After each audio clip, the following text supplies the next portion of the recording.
give it this.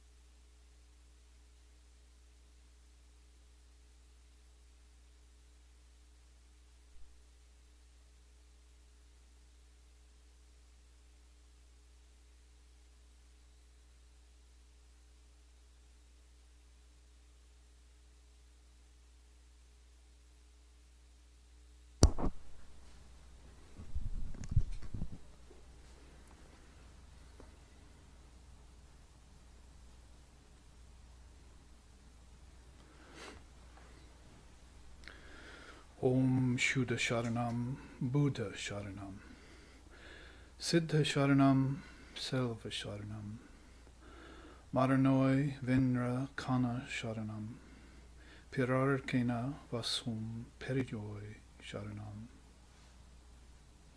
O Lord Buddha, the pure, the enlightened, the realized, the victorious one, the one who conquered all passions, the great soul who lived for his fellow beings, I take refuge in thee.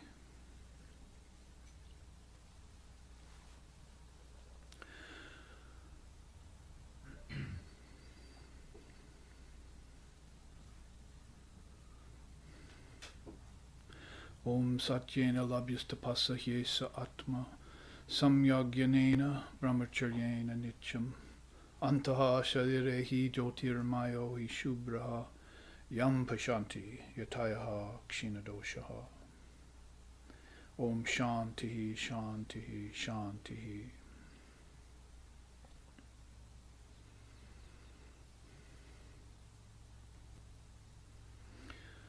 The Atman, Buddha nature, the indivisible consciousness existing in all beings and all things, is realized by knowledge, by moderation,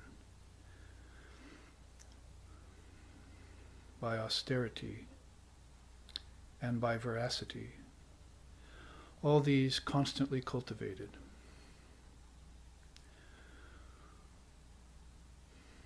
When mental impurities dissolve due to this practice, then the seer beholds it, existing everywhere and in everything, even here in this very body.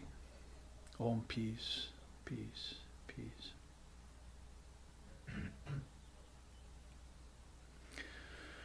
Om Sahana, Om Sahana Vavatu, Sahana Bhunaktu, Sahaviryam Karavo Vahai, Tejasvi Navaditamastu Ma Vidvishovahai. Om Shanti Shanti Shanti.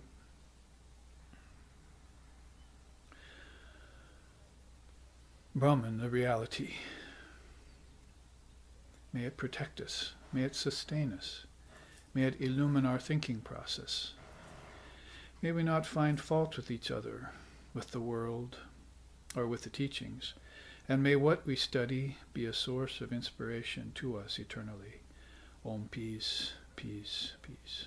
May peace be unto us, and may peace be unto all. Om Hari Om.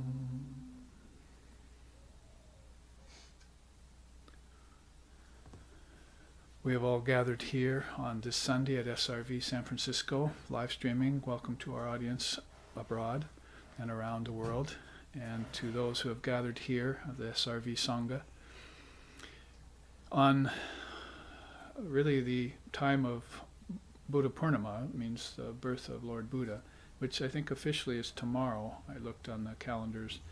I was saying maybe it was today. Full moon is supposed to be today, according to some calendars, but other calendar I saw tomorrow. But whatever the case is, today is tomorrow in India. So if we're one day early for Buddha Purnima, in the West, it means we're right on schedule to worship the thrice blessed one. That is, that one who got his birth into the human body for the good of the world, as the chant just related, on a full moon, and also attained nirvana after sitting under the Bodhi tree for so many days, more weeks. And that was also on a full moon. And then he passed from the body into Mahanirvana, they call it, also on a full moon. So for that reason, he's called the thrice blessed one. So today we meet in honor of one of India's greatest souls, then, who has come amongst us around 550 years before the Christian era began with the advent of Jesus.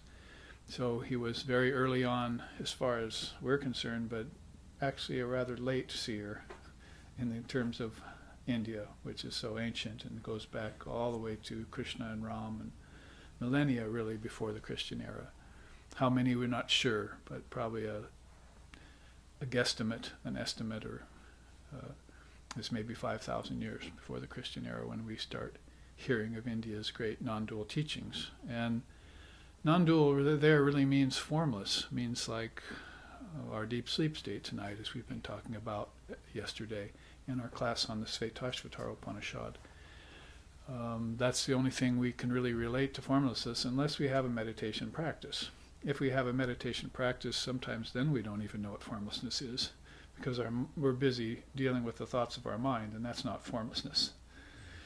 Or sometimes our mind goes vacant, and that's not true formlessness either. They call this experience in Zen, what you're seeking, the goal in Zen is called Busho.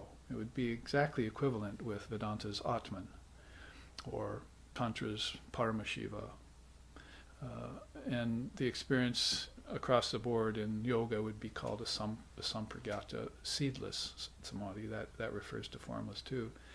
But if you have a meditation practice which is deepening, and you've been practicing over decades, let's say, usually takes that long to kind of detox. It's a good word nowadays. Detox from all the garbage of the society and TV and news and fears and doubts and ignorance that's out there on such a widespread level. Distractions, many distractions. One Tibetan Buddhist monk told me once, it's distraction is the problem of this age, this jet age, this modern age. So you can't focus the mind on one thing, even one object, but to speak of one reality. The ideal in Busho is you're seeking your Buddha nature, which is the reality. Very tentative to give it a name, Buddha nature, but even Lord Buddha called it by the word pragyaparam, supreme intelligence, when he was living. Tathagata is another name in Buddhism that comes forth for that state of formlessness. So if you have a meditation practice that's deepening, then you'll know what true formlessness is. It's not vacuousness, or like somehow you go vacant, because there is always a witness there watching. Now, if that witness disappears, then the hailstone has fallen into the ocean, according to Shankara. He says that would be the experience of Brahman or Buddha nature in Vedanta and Buddhism. So that is an ecstatic state. So you would probably know it if there was anyone there to know it.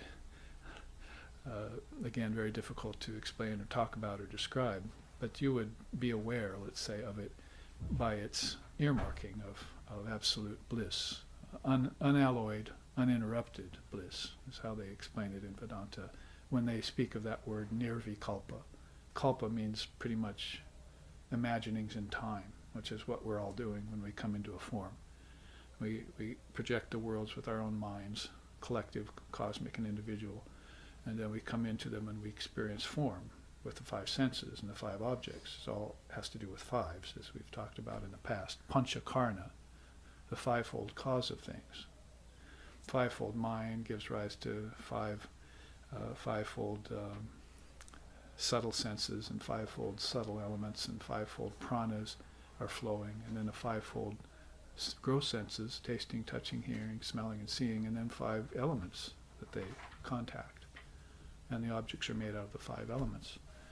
So, and there are other sets of 5s too. So that's called panchakarna, and everything consciousness gets into forms through this 5-fold process. It's one of the great and most ancient methods of India, all the way back to the Sankhya Yoga period of Lord Kapila, who is everyone salutes. And all the philosophies that darshanas that came out of India owe a great allegiance to Lord Kapila because he did his homework, those 24, sometimes they call it 25 cosmic principles that he meditated upon and brought forth. Well, that's all God with form. You see, we often said you have to know what you're not in order to know who you are. A lot of people start on the premise of Atma Vichara saying, who am I, who am I, who am I? They just start sounding like an owl after a while. So it needs to go deeper than that. You can't just walk around asking a question with no answer and think that you're spiritual. See, so probably a good place to begin would find out, in order to know who I am, at least slim the field a little bit there. I should know what I'm not. And that's why those 5s are so important. You know you're not the 5 elements. You know you're not the 5 senses. You know you're not the 5 elements and the 5 senses in your dream tonight, because your dream passes and poof, it's gone. And then when you go into deep sleep, you lose all those 5s. What happened to me then? So it's a case of inner inspection by 3 steps, from the gross to the subtle to the causal. And that's the A-U-M of Om. And that's the 3 worlds, which we'll talk about today. And it's even there in Zen Buddhism. So many 32 generations after you find it in India, leaving India and going to Tibet and China and so forth. But in Japan, and they even have followed that, and they have their own delineation and description of what the 3 worlds are like. So that really, in a easy to understand way as far as we're concerned, it's just outer, inner, and transcendent, or causal. What causes it all to happen? And that's a deeper inspection of cause than physical science is involved in right now. They're looking for the cause of objects, or the cause of planets, or the cause of physical things only.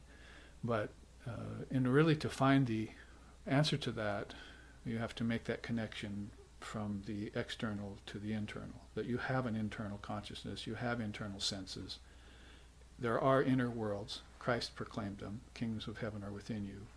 And my Father's chamber has many mansions. I mean, sorry, other way around. My Father's mansion has many chambers, although that works too in a way. And so you step inside by 5s in 3 phases. It's kind of a summation of the whole thing. If you're aware of the 5s, you know what you're not. You're not the 5 elements. You're not the body. You're not the senses. You're not the ego. And that takes you more and more inside until you find out, till it becomes formless. Now, when it becomes formless, it gets precarious there. You had little handholds and footholds on that mountain. When it gets to assumed formlessness, the first traces of formlessness, you only have fingernail holds, you see. The mountaineer, it's a very sheer face, and he's wondering if he can reach the peak. That means basically that there's a kind of formlessness in nature too, and then there's the formlessness of with a capital S. Krishna says in the Gita, capital F means where that is my true abode, he says. Beyond form and formlessness, there's a supreme formlessness. That's my true abode. So you step in those 3 steps, you would step back towards the supreme abode, and in the meantime, you might mistake the formlessness of nature for reality. It's a very precarious thing, and philosophies have fallen into that problem before. Even Buddhist philosophies, and the Mayavadins and so forth, have come up with that emptiness as the final evaluation. But even Dalai Lama and so forth, whose pictures here on our wall with lots of other religious beings, has said that emptiness is a stage on the way to something, Busho in Zen, or Buddha nature, Pragyaparam, supreme intelligence. So the thing about formlessness with a small f then is that it's where everything goes into abeyance, like you do in deep sleep tonight. Everything is taken to its seed form. But where there's seeds, there's still a potential for form. So you haven't reached formless reality yet. You've reached, hopefully, if you have your consciousness with you and you go into a deep sleep state or into that third world, causality that is, the cause of all things, you can see the seeds. If we were able to see the seeds in deep sleep, then we'd become seers. If we're not able to see the seeds, then we just come back to the waking state and we just remain ordinary people, or worse. So the seedless state and the seeded state are very well pronounced in yoga, and yoga was about maybe that particular manifestation of Patanjali. That rebirth of his was about 140 years after Christ, when he put together the 8-limb yoga system. And so that's about 700 years after Buddha. And you can see the influence of Buddha on the Yoga Sutras. So a lot of that, it comes about in the form of that teaching of asampragyata, seedless samadhi, as compared to sampragyata, seeded samadhi. Seeded samadhi, you'll be aware of objects. And then you'll lose that awareness of objects, and you'll go into a deeper seated samadhi, and you'll become aware of the thought objects. The external objects will go away, they won't bother you anymore, but you'll become aware of the thought objects. So now you're in a kind of a realm of your own thought. You're in the mind chitta package. And then if you go deeper than mind chitta package, you'll brook upon this formless state where even the subtle thought goes into abeyance. That's when it goes into the seed, and that's when people think, aha, I've reached the goal, you see. But there are many beings who get stuck in that. My teacher used to say, if a seer goes into deep sleep and comes out a seer, a fool goes into deep sleep, sees the same thing, and comes out still a fool. So to be fooled by objects thinking that they're reality, when the thought objects are closer to the reality, you're moving inward. This is true inwardness. Going out in space is true outwardness. You see. And going into the atomic particle and examining it is going to the inner of the outwardness, you see. You're taking something external and then you're breaking it up and looking at its particles, and you're looking at the internal of the outer, the internal of the external. So you're not actually, it's not true inward we're talking about here. True inward would be your consciousness is going along subtle nerves into these deeper states, like you do in dream and deep sleep tonight, but you don't take your full awareness there.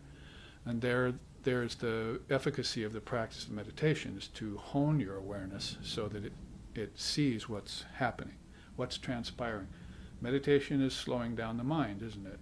And that means slowing down the mind's thoughts, hopefully expunging the mind's thoughts. Second sutra in yoga, yoga chitta vritti nirodha. Nirodha means to destroy. So you destroy the thoughts in meditation to get into yoga, union with reality. Call it what you will, Brahman, Atman, yourself, although Buddhists don't like that term very well. Buddha nature, Busho. So you, in meditation practice, then you're honing your mind complex, your mental complex, which is fourfold: thoughts, ego, mind, and intelligence.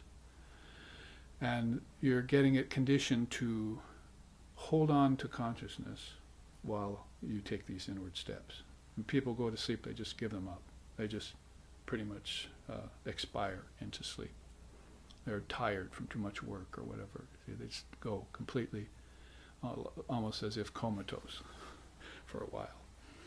And then they come out and they didn't take their consciousness in very deep, so they don't remember much of their dreams, and they don't remember going into deep sleep and feeling free. They have an inkling of it. Some nights, some mornings you wake up and say, I slept very well. Well, that's really just saying basically that you went into deep sleep, stayed there for a while and got reflection. And the night before you didn't do that. So to have control of that then is to, when you go into deep sleep, taking your consciousness with you, is to see that, oh, this is where all things come from. Here's a bed of seeds. I've likened it to walking on a forest bed in early spring. You're walking on tons of seeds. Seeds not just for another tree, but for a forest. Not just for another forest, but for generations of forests to come. So that's what deep sleep is like. Everything is held in abeyance there, and what to speak of the tree, the animal, the human body, the planet, and everything has its thought correlation, its seed. And if you understand this, then you understand Ajativada, one of India's precious teachings, is that there is no birth and there is no death for anything, that there is no origin for anything. You trace origins only to find a cause. Pretty soon you'll find out that there's nothing but the causeless reality going on at all times. And that will lead you to the fact of what I'm not, you see. You'll know who you are by knowing what I'm not. I'm not anything that changes. I'm not anything that evolves. I'm not anything that transforms. I am the changeless, birthless, deathless self, or Buddha nature in this case. So that's an important step to take, to beware when you do get into the first sense of formlessness, that you don't mistake it for formlessness with a capital F, because there you'll know yourself. That'll be the distinction. You'll have a full view of who I am. I am Atma Brahma, as the ancient seers called it when they had that experience. So that is all really kind of an amalgam of Buddhism and Advaita Vedanta right there that I've opened this class with.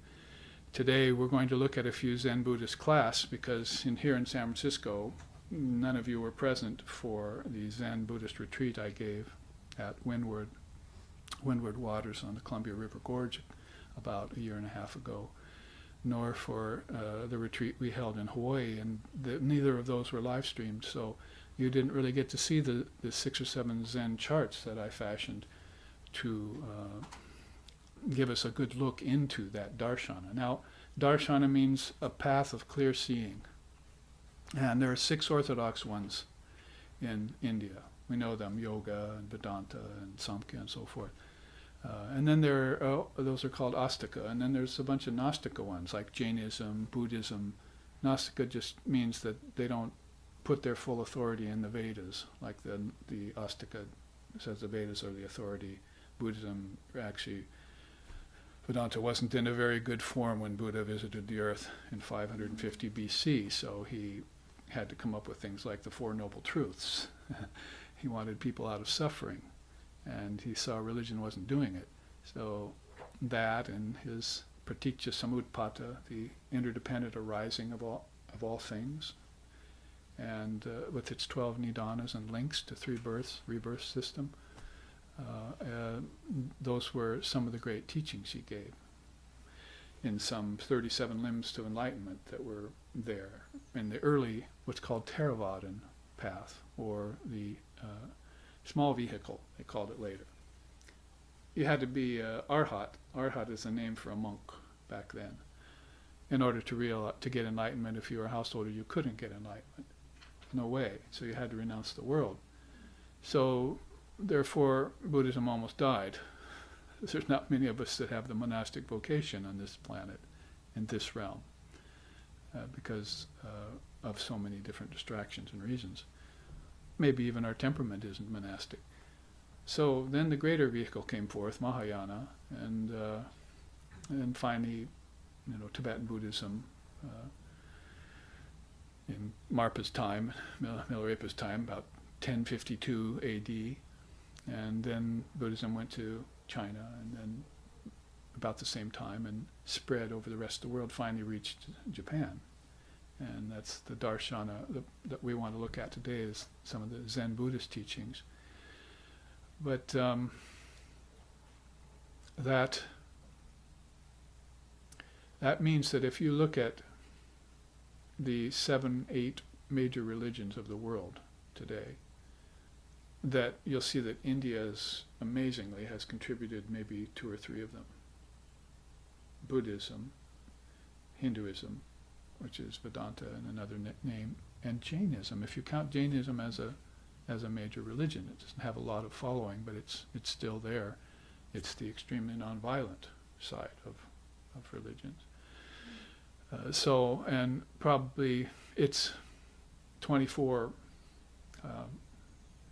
Tirthankaras, sort of like arhat in Buddhism. The Tirthankars go back from Buddha, back 24 generations. So you can see how old Jainism would be even prior to Buddhism by looking at the 24 arhats and how they came forth.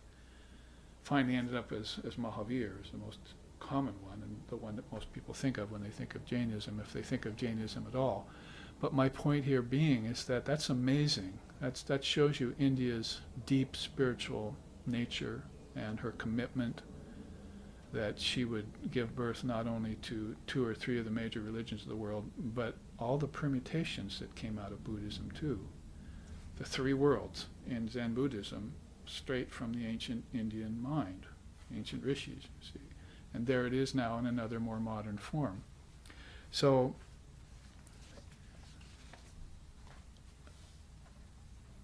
to bring that up in all deference and all obeisances to Mother India,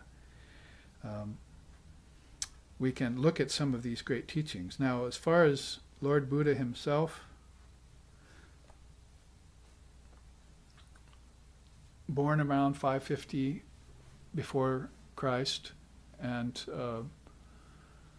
into a rich family, a powerful family called the Sakya clan. That's why later they called him Sakyamuni Buddha. He was the silent member of the Sakya clan. Muni is a silent sage. So the Sakya clan was ruler over one of the 16 states of India at that time. It's actually, Buddha's birthplace was Kapilavastu, which is, amazingly enough, also Lord Kapula's birthplace. Thousands of years earlier, several thousand years earlier. And so that was an amazing turn of fate, or symbology, you could say, that because they both were so involved in bringing out the aspects of the cosmology, like Buddha was at first trying to find a way to enlightenment, a way beyond the ancestors, because he knew the ancestors and the humans were trading places all the time. That was called samsara. And of course India had known that for a long time, Maya and so forth. So, but since Vedanta wasn't in a very good state at the time of Buddha's birth, then he had to start thinking in different ways. So he took 2 Sankhya teachers,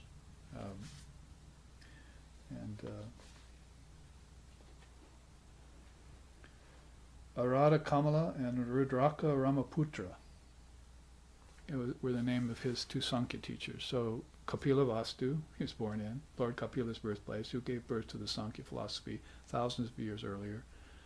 It's now Nepal. The borders have changed, so his birthplace is now in Nepal. In fact, I was in Kathmandu recently, and I said, Buddha was born in Kapilavastu in India, in one of my talks, and the Nepalese said, no, he was born in Nepal. So I didn't say anything, because it was true, depending on where you put the border. Of course, he was otherworldly, so no border could contain him. But these are some facts about Lord Buddha himself, since this is the thrice blessed day, today, tomorrow, full moon day, and we know a little bit about his personage. The Theravada early Buddhism didn't really consider him to be like a divine incarnation. It wasn't very prevalent. I mean, Buddhism was in its birth there. So there was no idea of saying, well, he's a Buddha of 1,000,000 Buddhas and so forth, or he is the one. They just considered him an arhat of the highest measure.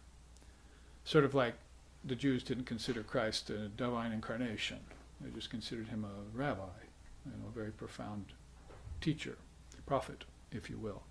So in that way, there are different ways of looking at these great souls when they come.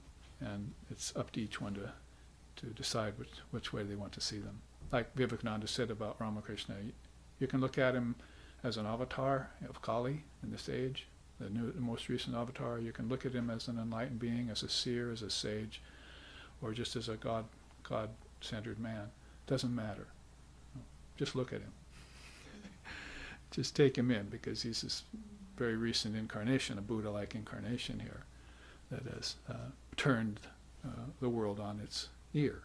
Not just the worldly world, but the religious world. Turned it upside down and showed other facets of how to get out of the bondage of fundamentalism and so forth. That's why we all love him and move towards him. He was universal nature, It's another facet that we like very much about him. So back to Lord Buddha and his appearance in Kapilavastu at that time. They named him Gautama. It was his family name. Sakya was his last name, the Sakya clan. So Gautama means, you could either interpret it as saying bringer of light or destroyer of darkness, however you want. It's kind of the same thing. But let's say bringer of light. So they knew before, the astrologers knew before he was born to his father, King Sakya, and his mother, Maya Devi of all things, then her name, and that a great soul was going to be born, and he would either be a great ruler, monarch over the world like his father, or he would be the Buddha, he would be the enlightened soul, a great rishi. And of course the second was true. They're both true, really. He was also rather like a monarch of the spiritual world, and has been ever since. So revered in India. Even if you're not Buddhist, you tend to, as we just chanted, take refuge in him, because that's a soul who undoubtedly reached the highest state of enlightenment. And so all religion really disappears there. You don't have to let your religious barrier keep you from taking refuge in a soul who's beyond religion. That would be a mistake. So that's why Gandhi said, for instance, yeah, I'll go into the Christian church and bow to the Christ, and I'll go into the Kaaba and, you know, circumambulate and around in Islam and in the Tekka and so forth, the Kaaba, and I'll go in the Hindu temple and worship Ram or Krishna equally, you know. So that's that beautiful universality, as long as it's not mistaken for shallowness or a kind of shallow eclecticism, where you don't dig any one deep well. As I was saying in Satsanga the other night, make sure you dig one deep well. Have your own path. Get into its essence, and then come out and look at all the religions. Then you're safe. But if you just kind of embrace them all without digging one deep well and striking water, then you really will never know what water is. And that the water in your well is the same in your Muslim neighbors or in your Christian neighbors. Same water. So you need to have this commitment to one path, and have that under your belt. Sri Ramakrishna had a beautiful story for that. He said, when the cows are in the field, farmer lets them mix indiscriminately, so they're all mixing in the field. But when he brings them back to the barn, they're each put in their own stall for milking. See? So souls out in the world can take up different religious preferences and so forth, and they can mix, they can even be non-religious. But when they come back to the source, home, when they come home, they're each put in their own stall. So we each have our own earmarkings, samskarically, for a predilection for a certain religious path that we have tread before, and we've realized something through it. It's why we're born Christians or in a Christian country, or why we're born in a Hindu country and so forth. I mean, so if you're born a Christian or a Jew, but you love India, then you have to look into that. That means you can't just run to India and abandon your Judaism or your Christianity. You're going to have to look into the reason why you were born under a Christian, in a Christian country and culture, and see what that's about. And actually that will be a connection to make later to universality. It's going to actually ameliorate the whole situation instead of ending up in violence or dissension, which is not religion at all. Terrorism is not religion at all. The slightest hint of it would put you off, would put a truly religious people away from that. See? And fundamentalism too has got its limitations. So again, saying all this in context of our exploration of Lord Buddha, called Gautama, the bringer of light, and his father tried to protect him, to keep him in the palace, as you know the story. But he went outside the palace in his teens, and he came upon the 4 signs. One was an old man. He hadn't seen that very much. Then a sick man, and you don't see many of those in the palace. And then he came upon a dead corpse being burnt on a funeral pyre, and that shocked him, as it would any youth, I think. And then he came upon a monk. Those were the 4 signs that turned him off the world. And right away he had remembered, as Krishna says in the Gita, caught the thread of his yoga and he was back on the track towards enlightenment. Now in the case of Buddha, that's his third name, Gautama, Sakyamuni, Buddha. Buddha means enlightened. And there's another name for him too, Siddhartha. Siddhartha, it means one who has already satisfied his aims. So we're not to think then about such a great soul that they come to earth to fulfill desires or get free. They're already free before they're born. They have realized that maybe lifetimes ago. If they were ever bound, they could just be a pure ray of light from the source, and they don't know what rebirth is like. That's probably a better description of them. In the case of Buddha then, when we say he attained his enlightenment under the Bodhi tree, we're saying that tongue-in-cheek, because he had already attained all his aims. He was Siddhartha. And so you're to think then that they come into this world of darkness to bring light, Gautama, and born with, with all the things of the world available to them, Shakya, and then see the four signs, and then become the Muni, Sakyamuni, and in the meantime then Siddhartha. They've already accomplished their goal, but they're playing it out in front of you. They're not bound at all. There are scriptures on that. Is a Jivan Mukta subject to ignorance? It's one of the names of these new books that come out in the Ramakrishna order. Jivan Mukta means the eternally liberated soul, embodied soul who is liberated. Is that soul subject to ignorance? And they contend back and forth, argument about that. So in the case of these illumined souls, then we see that they're already fully enlightened when they come into the earth. Now there are souls who are not quite fully enlightened who come into the earth, into the body. They do have a few desires to fulfill. They have a few things to accomplish.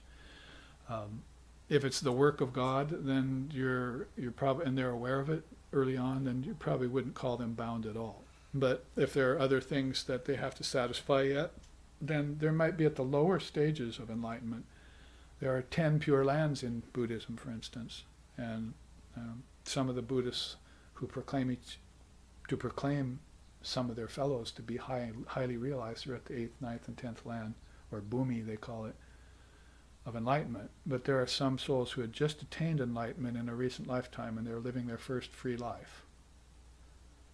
And so they're at the first or second level of bodhisattvahood, you see. So there's a gradation of souls after ignorance dies. That's my pat answer for it. Are you enlightened? I say, well, my ignorance is dead. So, put me somewhere in those 10 lands, please, because I don't have any ignorance anymore about the truth. So, and that's what a Dharma teacher should have, at least, if he appears in front of you and presents these teachings to you. He's got to present them in a clear way and in a way that inspires you. Hope I haven't put anyone to sleep yet this morning. Of course, you yourself have to be ready. Breathing. Breathing would help. Some sort of sign of life in you. Isn't it in spiritual life you look at breath, right? First. Buddhists do, the Hindus do, the Hatha yogis do. Is he breathing? And then the next question is he breathing deeply? Because if he's just breathing shallow, then he's nodding off and stuff. Is he sitting up pretty straight? Is his breath, is oxygen getting to his brain? Because if oxygen doesn't get to his brain, then Dharma won't get to his mind. See, good saying. If oxygen doesn't get to the brain, then Dharma won't get to the mind. So this is the value of pranayama.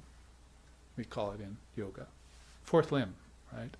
So you breathe in and out. You even have specific breathing exercises you can do to make sure that the prana is flowing in your body and in your psychic being, and hopefully in your psychic being. Your psychic being means mind.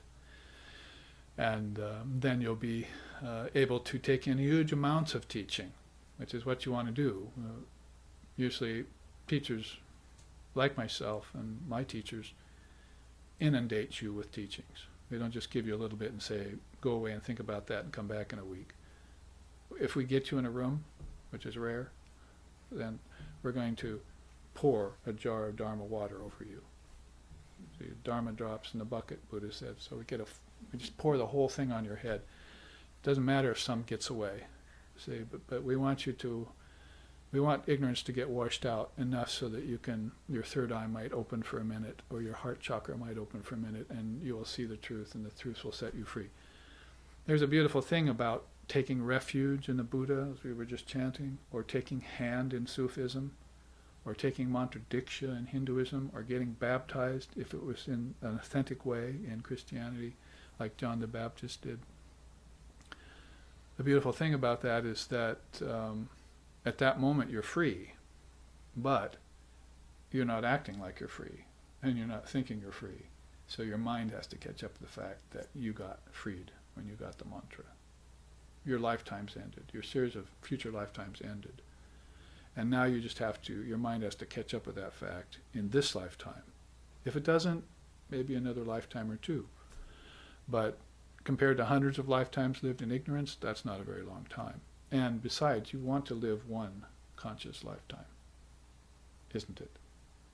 Not just partly conscious, partly dark, you see, or all dark, or just a little bit of spiritual awakening happening occasionally with a powerful dream and you forget it a few weeks later. But something really substantial that comes upon you and awakens you for all time. The awakened one, Buddha. Right? He said that at the end of his life. He said, you can say anything you want about me or not, but you have to say one thing for sure. I am awakened. And so his student asked him once, one of his students, he went away with 5, ended up, I think, with the Noble 8, they're called. And then, of course, many started coming, 500 arhats by the time he had passed, sometime after he had passed. So Buddhism was still very small at the time, but that's natural. So one of his students asked him, you said you were awakened. Well, how many kinds of beings are there? And he said, 2. There are the awakened and the unawakened. And it didn't satisfy the student, so he said, well, what about those who are starting to awaken, who aren't awakened yet, but they're trying to awaken? Buddha said, they're already awakened. They just don't know it yet. Doesn't it go hand in hand with that teaching I just gave about the mantra? Once you hear the truth and go to a teacher and take a commitment, that's it for you. And it's just a matter of your mind waking up to the fact, what happened? So in my case, and in the case of our founder, Lex Hickson, founder of SRV here, we used to talk about that. Let's sit and meditate. Today's meditation for us here on the Hudson River in his house up in the temple where I used to go, in his temple room, will be about what Swami Sheshananda did to us when we met him for initiation. We asked him, he put us off. We asked him, he put us off. We asked him, he said, oh, all right. See? So if you came enough times and asked him, he would give you initiation. Of course, in Lex's case, it was Swami Nikhilananda did it for him. So we asked him, what happened at the day of our initiation when we actually entered the room with the Swami, sat down in front of the shrine, and they gave us the mantra? Do you remember it? I said, oh my God, I don't think I remember much of that. It was just so in the moment. All right, well then we're going to meditate and we're going to recall what happened to us. We're going to recall everything he said. We're going to recall every movement he made and everything we heard. And so I was able to reconstruct from that form of meditation some of the one or two of the chants we use nowadays in SRV. Because he had said that to me. So I put those together in my mind and wrote them down so that they would be a part of SRVdom in the future. So that's sort of an example of committing yourself, being conscious about it, because it can catch you off guard, and it can catch your mind off guard. Your teacher might be past by the time you wake up, really, and think, wow, what an opportunity I had back then. This sounds familiar, doesn't it? Well, it happens in everyday life. I missed an opportunity, you see. I could have, or I should have, or I would have. The coulds, shoulds, and woulds. We want to bring that all, pay that all forward to this conscious moment. Well, I'm saying the same thing about death. You want to have one conscious death. The Tibetans are good for teaching that, so that you can have one conscious lifetime, one fully conscious lifetime. You may be at the lower of the 10 steps of enlightenment, but you're still free of ignorance. And now you know what real life is like. And now you know what Rakal, Swami Brahmananda, one of Ramakrishna's Noble 16 disciples, what he meant when he said, oh, Nirvikalpa Samadhi is the beginning of spiritual life. So not till you have that extreme formless experience of the highest natures, that's when your spiritual life really begins. You thought it began way back here with the mantra and so forth. So I'm sure he was slapping us in the face a bit with that statement. But it can be looked at and accepted. If you know, until you really see God face to face, you still have doubts, don't you? You still have fears. You still have some traces of ignorance in you, no matter how deeply you've gone into your meditation and so forth. Things like the three gunas, they go away late in the game. The three gunas of nature. That is basically your attachment to form. Goes away very late in the game. Just imagine how many people think of God with form and have no conception about God beyond form. Like, say, Christianity. No conception of the Almighty Father, but plenty of conception about Jesus, right? So, meditating on the Almighty Father, you wouldn't probably go to a Christian father or priest or pastor or anything and say, can I meditate on the Almighty Father? You'd say, no, meditate on Jesus. Well, it's the same thing with, or actually pray to Jesus in that case. But it'd be the same in Hinduism, the guru would tell you, concentrate on your Ishtam. You get to the Father through the Son, concentrate on Ram or on Krishna or on Mother or on Shiva, depending on who your Ishtam is. And then let your mind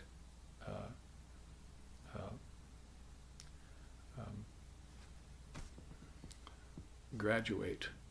Acclimatize is the word I was thinking of, like climbing a mountain. Let your mind acclimatize to a higher rarefied atmosphere of God with form, like this room, you see. You're out there. Your mind is thinking so many different things. You're having to deal with the world and so forth. Then you come in here, and all of a sudden you're in an atmosphere of Dharma. You've climbed to a higher level. Now your mind has to try and subsist here for 3 hours. See? And if it does, I'll give you a T-shirt. I survived. The Dharma climate. And hopefully that wakes you up. You may fall asleep back in the world, then you'll come into a class or with a teacher and it wakes you up again. Then you'll go back and fall asleep. We used to call that lighting your torch. And then at a retreat or something, you say, okay, I've got the truth now. And you go out into the world and the winds of the world start blowing and you're trying to keep it lit and one day it just blows out. And what was that truth again? What did the Guru tell me? What's that strand of non-duality that I'm missing? And why isn't the Dharma occurring to my mind all the time so I can steep my mind in it? I better go back to another retreat. And you go back and get your torch relit. Well, if you do this enough times, pretty soon you develop, mystically almost, the ability to keep your torch lit while you're at work, while you're in the world, while you're raising your family, while you're making money. It's the greatest challenge of the householder. A monk doesn't have to do that. See? Their fish should be fried the minute they take to monasticism. Game over, you see. If not, then that's an immature renunciation they just did. And they either have to mature it or go back to the world. This happens. One Tibetan monk came to me once, woman. She'd taken initiation, practiced Tibetan Buddhism for 12 years, and then left the path, went back to the world. She said, I'm really ashamed of that. I said, no, don't be. Tell everyone back here in the world what 12 years of monasticism was like. And count that as an incredible blessing in your lifetime, that you were able to do that. Don't feel the slightest bit of remorse or guilt about that. Share it with others, what you experienced in that climate, again, that rarefied climate. So she was happy to hear that. And so this acclimatization that happens in higher levels, I was speaking of it in terms of God with form. If you were fortunate enough to be with Ramakrishna in 1800s or be with Lord Buddha 550 years BC, then you had this very powerful experience of tejas, they call it in Tantra, of transmission, of light coming out of the pores of that person and entering into you. The very pores were emitting light. That's what they call an aura later, you see. Or some of even the paintings in medieval Christianity, these halos coming off the seers and so forth that someone's tried to paint in, you see. So that's tejas, that's light coming out of the very personage, body of the person. And if you're open to it, it's sort of like if you're really freezing in the Arctic and you come across a bonfire, you go up and you put your body close to it, right? And all the numbness goes away and you feel good again. Well, there's further to that analogy. When you go up to the fire, you can't get too close. You get just close enough to get warm, but as your numbness starts to leave your limbs, which would be the numbness of ignorance leaving your mind, metaphorically speaking, then it tingles and you feel like you're being pricked by 1,000 pins, you see. So if you have that feeling spiritually that your mind is prickling, and you're waking up in the atmosphere of a higher teaching, a higher atmosphere. And if you can subject yourself to that over and over again, you will be able to, what to speak of attending on a bonfire, have your own torch and keep it lit. So Sri Ramakrishna used to say that too. He'd say, some people have never heard of milk. Other people, though they've heard of it, have never tasted it. Other people have acquired some, purchased some, and can taste it and can let you taste it too. And then there's some people who own a dairy. See? So these beings are of 3 or 4 different levels of milk. You see, that's really kind of a story he saw when he, saw the local Hindu farm and how it was operating. He saw anything. He had a spiritual story to take from it, a teaching from everyday life, as we say. That's Sharanagata Shravanayapi Buhubir Yo Na Labhyaha Shrinvato Pi Bahavo Yamna Vidyahu Ascharyo Gyata Kushalo Shalabdaha Ascharya Vakta Kushalo Nushishtaha. From the Upanishads. It means many there are who have never heard of the great self within Buddha nature. Others, though they hear of it, fail to comprehend it. Fortunate is the one who hears of it. Wonderful is the one who speaks about it. But extremely blessed is the one who, having heard of it from the lips of an illumined preceptor, is able to realize it here and now, in this very life. See? So you can not hear of it at all. You can hear of it but not comprehend it and go away. You can hear of it and do a little work in this life, or you can hear of it and immediately say, that's the end all and be all of human existence, I want that. See? And commit yourself to it and never turn back. That's mature renunciation there. And you're not giving up anything substantial. The world is not substantial. You're giving up the unreal to get to the real, as Vedanta says. In the meantime, you've been placing the unreal in front of the real. The world is real, and Brahman is not, you see. But that's not going to work. It's like eating cotton candy for breakfast, or dinner, and dinner. It doesn't give you any nutrition, you see. So taking the world and not taking Brahman, is just that huge mistake. Turn into a materialist or a sensualist or a hedonist or other ists that are unholy and unfortunate. Misfortune attends upon them. And samsara wheel is constantly going with them, grinding the rice in between 2 stones, as we said last night at Satsanga, that beautiful story of Ramakrishna. So Lord Buddha came to do exactly that, is to free you from that. So Siddhartha, then he would have that. That's his 4th name, really, that he's.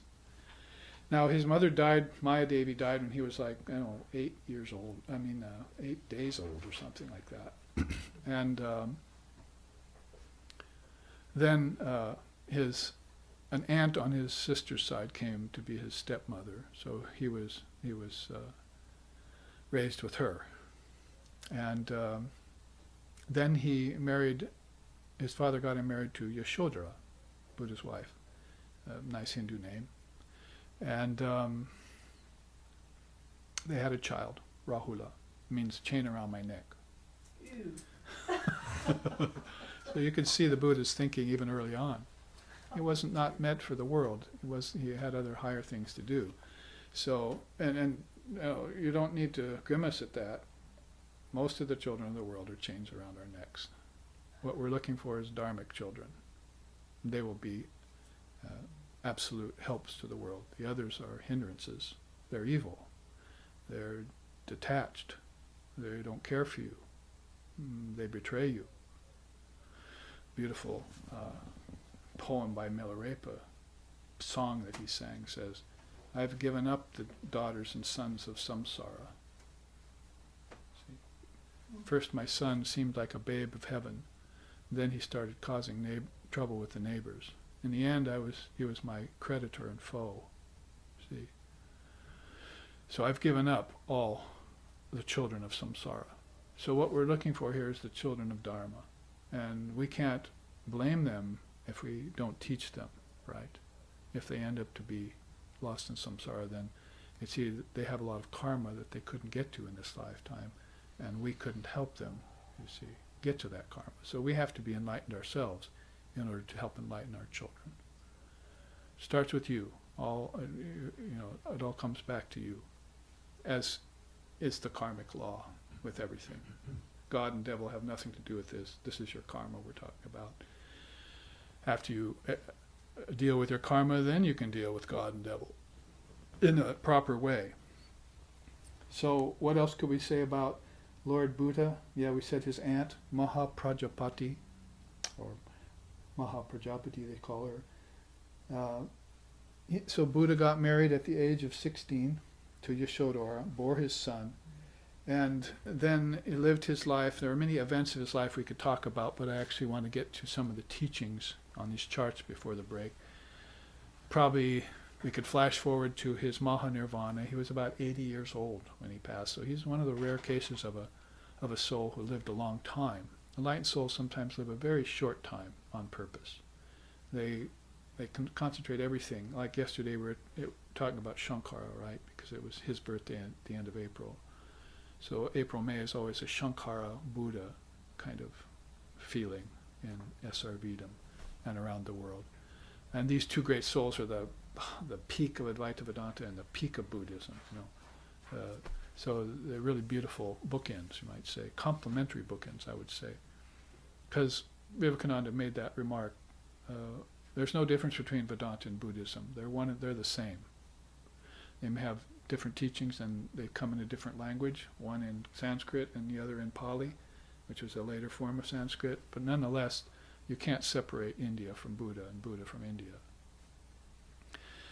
And if you want to mince terms, as they say, and say, well, doesn't Buddhism believe in anatman and we believe in atman? They don't believe in a self, an independent self, apart from things. But all you have to say is, your busho is our atman. Your anatman is our ahamkara. See? In other words, ahamkara means ego. So when they're talking about the non-self, we're talking about that same non-self, only we're calling it ahamkara, ego. They're calling it anatman, everything that's not the atman. So that doesn't cancel out the fact that there is an atman, or there is a busho, or there is a pragyaparam, or is a tathagata garbha. These are common terms that can be shared between each of those religions to get rid of all those contentions and realize that it's just India coming at you full force in two different ages. Actually, more than 2 ages. Over the ages as the great souls appear, like Ram, Krishna, Vashishta, Shankara, Buddha, and so forth. Ramakrishna presently, and Vivekananda. So 80 years old, he passed away into Mahanirvana, laying on his right side after he had taken some either spoiled or poisoned food. They weren't sure about that. So you'll see in Japan, if you go there, a big student, him laying on his right side, all in gold. So you've probably been to that temple if you've been to Japan. Beautiful representation of the Buddha in different ways, sometimes sitting, but occasionally lying on his right side, passing into Mahanirvana, giving up the body consciously. Now, as far as the teachings I have for you, I think I want to go here first because it's very fundamental for, it's sort of like the yamas and niyamas of yoga. We could call these the yamas and niyamas of Buddhism, and they're an easy study. We can go through them rather swiftly.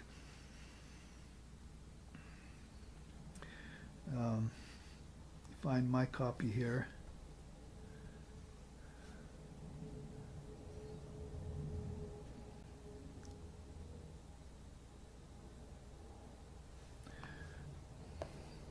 Might as well start off with a quote from Buddhist scripture, the Dhammapada. The sincere practitioner should be watchful over speech, well restrained in mind, and commit no unwholesome deed with the body. Let him thus purify this threefold avenue of karma and tread the path made known by the seers and sages.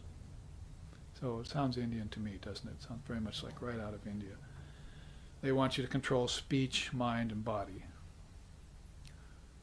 1250 years later, Shankara was writing the Vivekachudamani and put that exact same teaching in his scripture.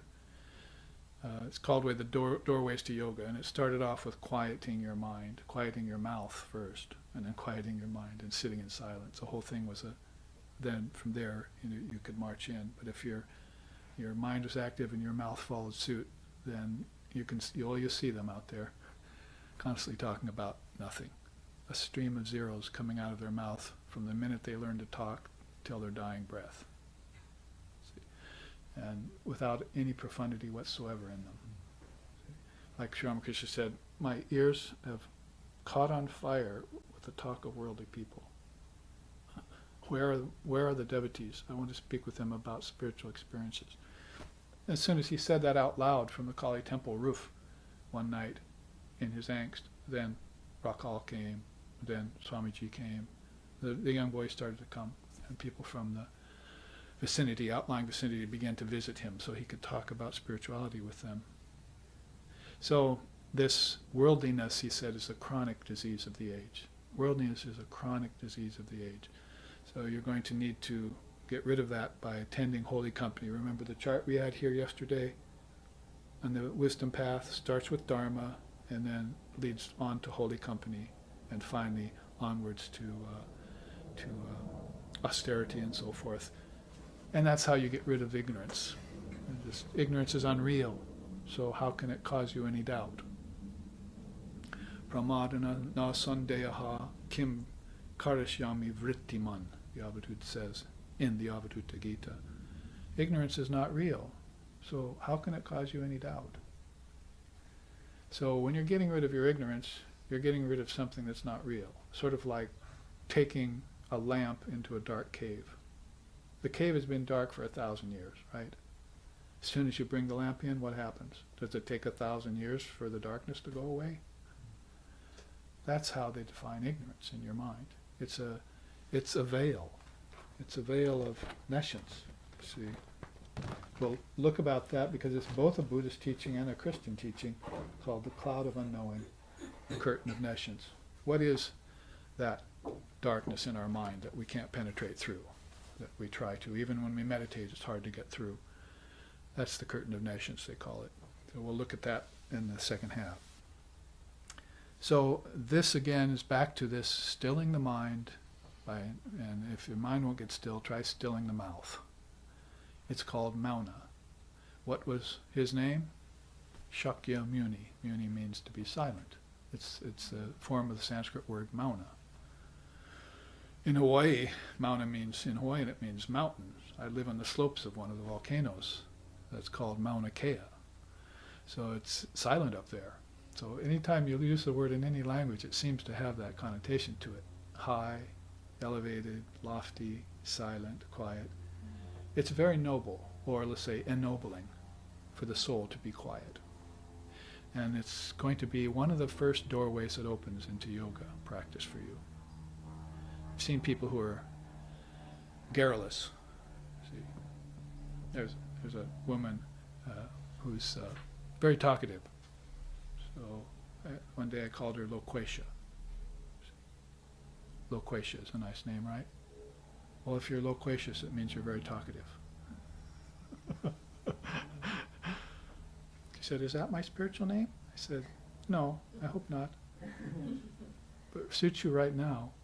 So be quiet, be still, you see. And then some other voice can get through. See? Hopefully that inner voice. The voice in the wilderness, the Jews call it. See? Voice in the wilderness. So we've read the quote. Now look at these, let's see. Look at these practices. There are 10 of them really, but they have an exoteric form and an esoteric form. So there's a practice outward for them, and then there's an inward meaning to them.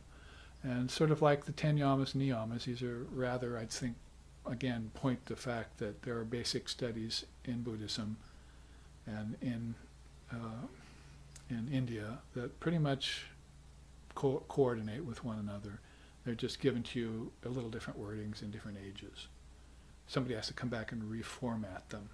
See, the great seers will do that. That's called destroying the old Dharma and resurrecting the new Dharma. But when you destroy the old Dharma, you just destroy that which got outdated and outmoded and unuseful for the age. But you kept the underlying principles that were tried and true, and you brought those and you resurrected them. That every 500 years, a great soul will do that. If you look at it, 500 years between Buddha and Christ, 500 years between Christ and Shankara, 500 years between Shankara and Chaitanya, well, 6 or 7, and then 500 years between Shankara and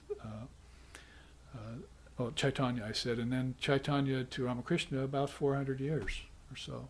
So you see this great soul coming forth every time. We're talking about our Indian Dharma, which includes Buddhism, Jainism, and so forth. We see that happening. We put Christ in there, and we put Buddha in there. It might surprise you. Well, to put Buddha in there is no surprise, because the Vaishnavas consider him one of the 10 incarnations of Vishnu. The Buddhists don't necessarily like that sometimes, but the Vaishnavas claim Buddha as their own. He was one of the 10 incarnations. Ram and Krishna were 2 others. See? So, and as far as Christ is concerned, when he went to India, they called him Isha, the Great. Isha means the chosen one, basically. So they were aware of Christ in Tibet and in India when he appeared there, and there are records left there in some of the Tibetan monasteries about him, this great soul visiting India. He must have, in those years when he left his parents and said, "I have to be about my father's business," when he was in his early teens, and then left and disappeared and didn't hear about him till he came back as the great rabbi, the great teacher. Must have gone to India, probably pretty likely, and his teachings also got honed over there.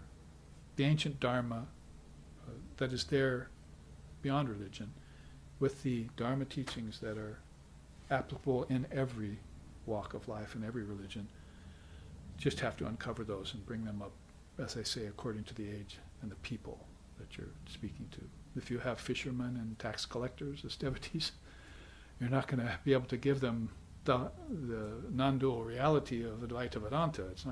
They're not going to understand that. They still have to understand the difference between God and mammon, see? And be careful of one and take to the other. Seek thee first the kingdom of heaven, right? Or grant unto Caesar what is Caesar's, however you want to put that. Christ was teaching them those basic lessons. So here's some basic lessons in Zen Buddhism. Jujukai, it's called. Jujukai, 10 Precepts of Buddhism.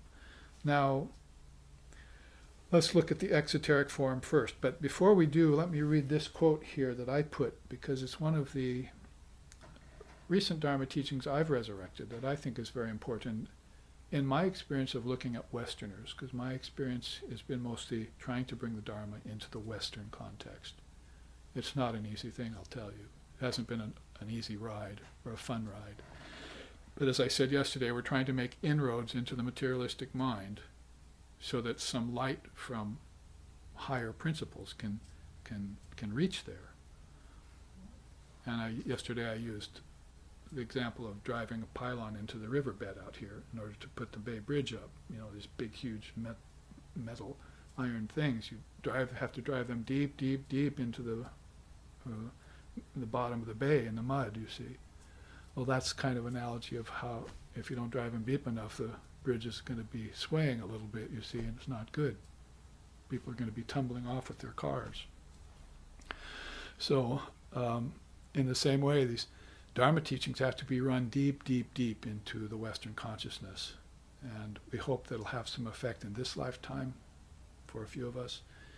And then if America isn't such a flash in the pan as it appears to be, there'll be time for another rebirth here, and children to be reborn here in the Dharma. See, that's what we're looking for, basically. And if you don't believe me, Swami Vivekananda was talking to one of his Western disciples once, and he said, "You know, I really don't want you. I don't want your son. I want your grandson." So this is a direct clue of, he says, you know, if I give the teachings to you now, you'll realize them just enough to get salvation. But you won't get liberation, probably, not unless you really work at it. And I give it to your son, probably the same case. But if I can get to you early, and you get to your son early, and your son can get to his son early, then that grandson is the true devotee of God. And then from then on, the West will be fine. It will have, great souls can actually be reborn here, because they're not. But look how many India and Tibet is producing. See, if you're a great soul and you come to Earth, you want dharmic parents. Where are they? In India, in Tibet, a little in China and so forth, you see. Unless the Red Chinese got there, controlling the Dalai Lama, so making him be reborn again. That's the latest news on that, right? Well, I'm not coming back again for another lifetime. Red Chinese said, "What do you mean? Of course you are. We want to control Tibet, so next time you're born, we're going to grab you." However, the Red Chinese don't believe in reincarnation, yet they're clever enough, you see, worldly enough to know that if they control the belief system of a country, then they can control the resources, right? This is Mammon. This is Caesar. See? So let's then look at this quote, because this is my own conclusion about what's happening right now in the West after teaching for 25 or 30 years, the Vedanta mainly, and yoga and Tantra here. Engaging in spiritual practice prior to the initiation and implementation of advised preliminary disciplines results in failure to comprehend the teachings. So if you get initiation and you implement the preliminary disciplines, which is what these are in Zen Buddhism, if you don't do that, then you won't comprehend the teachings and you'll just go away. Teachings are very profound, very deep. Remember yesterday I said, Shankara said, what's hard? Getting a human birth. What's harder? Getting strength of body. What's harder? Getting purity of mind. What's harder than that? Developing a taste for the scriptures. And what's hardest of all? Developing an ability to comprehend the words of the scriptures. That's how important the scriptures are in India, and therefore in Tibet and China and Burma and Laos and Thailand and everywhere else where Buddhism is spread. And if you want to go further back, even before Buddha, what did Lord Vashishta say about it? Trying to gain enlightenment without referring to the scriptures is like trying to grow crops only at night. That's thousands of years before any of these people I just mentioned, you see. If you try and get enlightened without understanding the meaning of the scriptures and the words there, it's like trying to get enlightened, grow crops only at night. Now, finishing this up, it results in failure to comprehend the teachings, to act in accordance with the Dharma, to meditate properly, and to worship in the right spirit. Those four things are missing in the person who fails to comprehend the scriptures. That is, fails to put the initial disciplines into action. Case in point, the 5 yamas of yoga and the 5 niyamas of yoga. Everyone skips them and goes to hatha yoga. They jump into asana. So now you've got a big physical yoga craze, and it's sort of masquerading for real yoga. It's calling itself yoga. It's even calling itself Ashtanga, 8-limbed, but it's only one limb. So that's a case in point in the West of what's been happening. The other 7 limbs, what happened to them? And other than that, what happened to the 10 practices you're supposed to do before you even sit like this? Because if you sit like this, it opens up the base of the spine. Even in an ignorant person, if they sit like this, something's beginning to happen.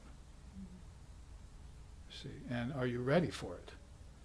You would be made ready for it if you were nonviolent, truthful, non-coveting of other people's goods, faith in Brahman, in God, did austerities, studied the scriptures, had a pure mind, developed purity of mind, had contentment of mind, and practiced brahmacharya, moderation in all things, and one other, the 10 yamas and niyamas. If you had those, the first 2 limbs of yoga, then you sat like this, what would rise up in you would be based on a firm foundation. See? And you wouldn't fall. You wouldn't fail to act in accordance with the Dharma. You wouldn't fail to comprehend the teachings. You wouldn't fail to meditate properly. And you wouldn't fail to worship in the right spirit. That's how important the basics are. Like if I tried to be a musician without practicing scales and arpeggios, then I would have never been a good musician. The first thing your teacher gives you are the eight major scales and 8 minor scales. That is based on the circle of fifths. And you learn that, and you learn the scales. Then you learn the arpeggios to get yourself more flexible. And then you can start playing sonatas and concerti and things like that, you see. But without the scales and arpeggios to start you off, you don't know where the notes are, what they're called. That's sort of an analogy of what it's like to try and grow crops only at night. So this has been my observation of people trying to even meditate. Say, oh, I'm going on a 30-day meditation retreat where we meditate 8 hours a day. Ay, ay, ay. Come to me. I'll give you a mantra. You meditate 1 hour a day on it. That will be enough for you. Then I'll tell you how to act day by day in such a way and meditate in such a way that with a minimal amount of practice, you'll reach the swiftest amount of spiritual evolution in your lifetime. Don't blow yourself out of the water by doing something like that. Not until you're ready. Enlightenment dawns on the mind in stages. Those stages are practice stages. So be patient. See? I initiated one woman once and she said, all right, where's my realization of Kali? I want to see Kali. Oh, slow down there, lady. See, you want to see the moon before you see the sun, right? You look in the sun, you'll go blind. Well, you don't want to look straight into divine reality before you're ready. Or have some glasses, sunglasses, you see, too much light. So look at the moon. That makes everything sweet, you see. That's again meditating on the form of God before you meditate on the formless reality. You acclimatize yourself. So that quote is a sort of a condensation of what happens in the 4 yogas when people practice, try to attain before they practice the fundamentals. Let's look at, we only have a few minutes left, but let's look at a few of these before we break. Never take life. That's if you can help it. See? So ahimsa, that's the first of the yamas, 2 of yoga, right? There are 10 of those and there are 10 of these. So never take life. Be non-violent. Ahimsa is the word. Hopefully non-violent in thought, act, and speech, and deed. I think act and deed are 2 different things. Act is just something everyone does all the time. A deed is something that you have some sort of willpower behind and some sort of desire for an end. It's a deed. It's either good, it's bad, or it's mixed. But an act is just happening all the time with people. So you have to be nonviolent in all 4 of those areas: act, word, deed, and speech. Never engage in stealing. And that's the second of Patanjali's yamas. Asteya, it's called in Sanskrit. never engage in stealing means not only as an individual, but as a nation. You don't go to other countries, breach this law, make war on them, and commit violence and accrue karmas simply because you want to take their resources. That's ad-dharmic. That's not dharmic. Look over here for a minute. Never degrade the Dharma teachings. Never degrade the Dharma teachings. You must, or denigrate them. You must maintain the Dharma, be a supporter of the Dharma, never a detractor from the Dharma. See? So you know the Dharmic laws, you follow them. They're different than moral laws. Thou shalt not kill, thou shalt not steal. Looks like it, right? Looks very similar to the same commandments and so forth. But these are dharmic laws. In fact, when you say never take life, the teaching that comes forth in the Dharma that doesn't come forth in morality is that you cannot kill. Not just that you must not kill. It's impossible to kill anything because it was never born. See? The body was born, but the soul never gets born, you see. So immediately you're departing from the lower climate of morality and you're climbing to the higher climate of Dharma. That if I do commit an act of killing, that I must know that that person did not die and I did not kill him. And that's what Krishna tells Arjuna on the battlefield. His relatives are in the other army. He has to go kill them. And he drops his sword and said, I can't do that. Krishna says, you're a warrior, you're going to do it. Just know that the Atman is indestructible, that a sword cannot cut it, that water cannot drown it, that a spear cannot pierce it, that fire cannot burn it. You're indestructible, so is your enemy. And knowing that, then you'll come to know the meaning of nonviolence at a very high level. It's not just a matter of saying, oh, don't kill animals, you see. And then you say, I'm a vegetarian, and they say, well, you're killing plants, aren't you? See, it's not that. It's that nothing can be destroyed because it was never created. This is projection here. It's been projected and it will get withdrawn, and it's all being done by the mind. By the great mind first, by the collective mind second, and by the individual mind finally. See? Like three sub-realities. Didn't we start out the whole class with that? The external, the internal, and the causal, the three worlds. It's all happening by the power of the mind. These are mind-only schools. Zen Buddhism, Buddhism itself, Vedanta, Yoga. These are mind-only schools. They trace everything back to the mind. Nature can't create by itself. It comes from the mind. The soul is never born. The mind is born from the soul. See? Prana comes out of the soul, energy, ultimately. That's its ultimate source. So mind is everything, my child. Who said that? She did. Holy Mother. The mind is everything, my child. You must take very good care of it at this stage of the game, because you're going to take it with you to Brahman. You'll take the mind with you to Brahman. In other words, you will go inward, and mind is one of those regions you're going to be going through. Where else are the kingdoms of heaven going to exist? Inside of you, right? Inside of what? Inside your body? Nothing but blood and filth there. See? So it's inside your mind that the kingdoms of heaven are lodged. See? And hundreds and thousands of ancestors could tell you that if you could communicate with them, and hundreds and thousands of deities and gods and goddesses could tell you that if you could communicate with them, if you would open up the passages of your own mind. We hear it all the time, right? Open your mind. Be open-minded. Is that just tolerance? Oh, I'm open-minded now because I'll let you worship who you want. Oh, thanks a lot. See? As if that weren't already my right.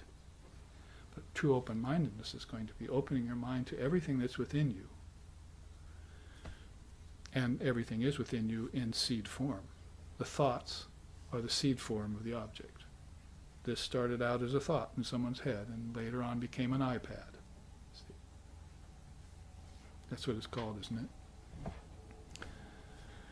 So everything begins in the thought process, and so you trace in meditation back to the thought process. So if these are in the way, violence and stealing, then those nadis, those nerves, those flows are blocked. they're blocked by things such as guilt, shame, regret, and so forth. You see, the four great traps, the 6 passions, the 8 fetters, the 9 impediments to yoga, the 5 kleshas. You think those are just sort of some independent thing that I have to get rid of, but they're actually keeping you from removing blocks that will allow you to naturally contact yourself, naturally be in communion with yourself. It's a nice word, isn't it? Natural. Just be an everyday occurrence that I wake, dream, and go into deep sleep and come back to waking in my own self as a self-realized soul. It's a divine heritage they talk about. So these 2 are good to start off with and to ruminate about during our break, which will be about 15 minutes long. And the live streaming audience can see this chart up close on their screens. Yeah, that's this one, because we're going to go on with it after the break. And so we will take a break for 15 minutes, have a little prasad, which is sanctified fruit and so forth here, and come back and conduct the last half of this class in the Buddhist vein in about 15 minutes. Thank you for your kind attentions.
You have returned to the SRV Association's class on Buddha Purnima, where we're studying in the Zen Buddhist teachings today.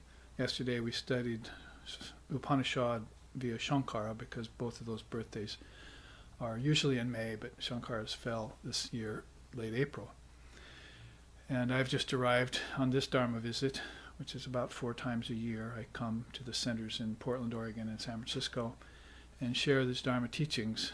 Hopefully in those 2 months or so while I'm gone, you're all studying the scriptures and meditating on the meanings and looking into the vein of teachings that reflect in your notes. As I said yesterday, you don't want to just take notes and then brush them off next time the class happens 2 months later, but never let them collect any dust.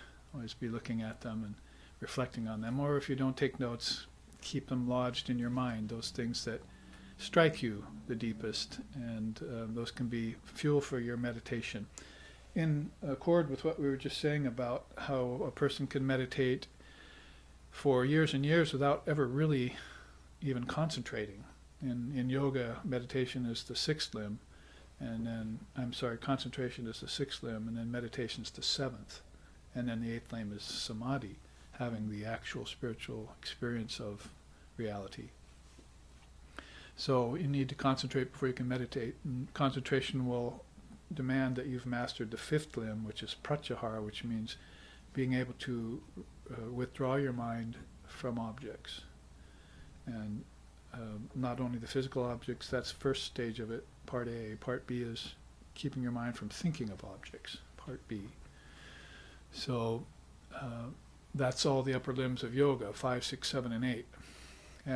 But what we were also talking about is, in order for those to be fruitful and successful and work for you, these lower limbs of yoga also have to be implemented, the basics, the fundamentals.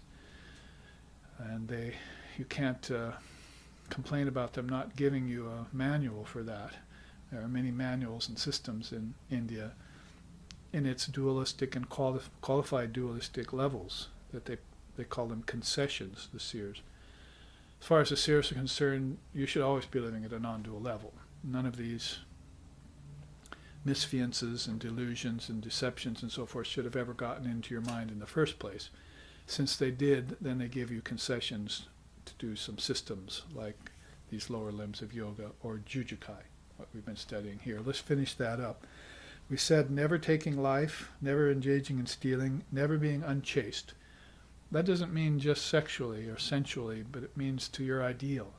If you keep up a sense of fidelity to your ideal and hold on to it and maintain it at a high level, that's really chastity there. And that also is a form of purity, or socha, which is one of Patanjali's early yamas and yamas too, first 2 limbs of yoga. Otherwise, and I'm not sure, it can also be described as moderation. That's why I started out chanting today, Satyena labhyastapasa hyesa atma, samyagyanena brahmacharyena nityam. Brahmacharya means moderation in sensual appetites. For the monks, it's going to be celibacy. For the householders who are probably going to have children and so forth, or families, means moderation. Should be reserving your energy and expending it only at auspicious times.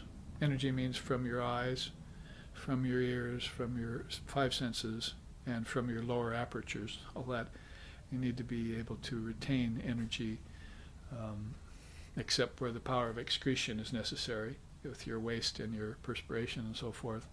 There's 5 pranas that govern those functions. And if you can control those pranas, then you can control all the bodily functions. You can control the functions of the senses. They won't run out on you and peter out later because too much energy got expended through them. And you can also learn then to withdraw all of it back into the mind and store it there. And that's basically a kind of nutshell description of the practice of yoga, the early practice of yoga. And you want to do that starting young, and so that it can peak later on in your life. And you can enter that conscious death that you've been talking about, thinking about, hearing about. Like I was telling at the break, how one of the swamis of our order, who was one of my teachers, gave his body into the river in his 90s, just last year. And just we only knew that he did it late at night because there were cameras on watching the grounds because of terrorism in the East and so forth. So they had to put cameras up. So they saw him go across in crutches and just lower himself into the river, the sacred river, and give his body up. Could hardly walk anymore. And last I was there a year earlier, and he was sitting out on the Beldermott grounds talking to us and telling us some very beautiful things. Last thing I ever heard him say was a story that Ramakrishna told, where he and Ramakrishna and his devotee were sitting outside before sunup, meditating, and then the sun came up. It was just coming up, and they stopped their meditation to watch it. And then the devotee asked Ramakrishna, "I've always wondered, the Upanishads say God is in everything.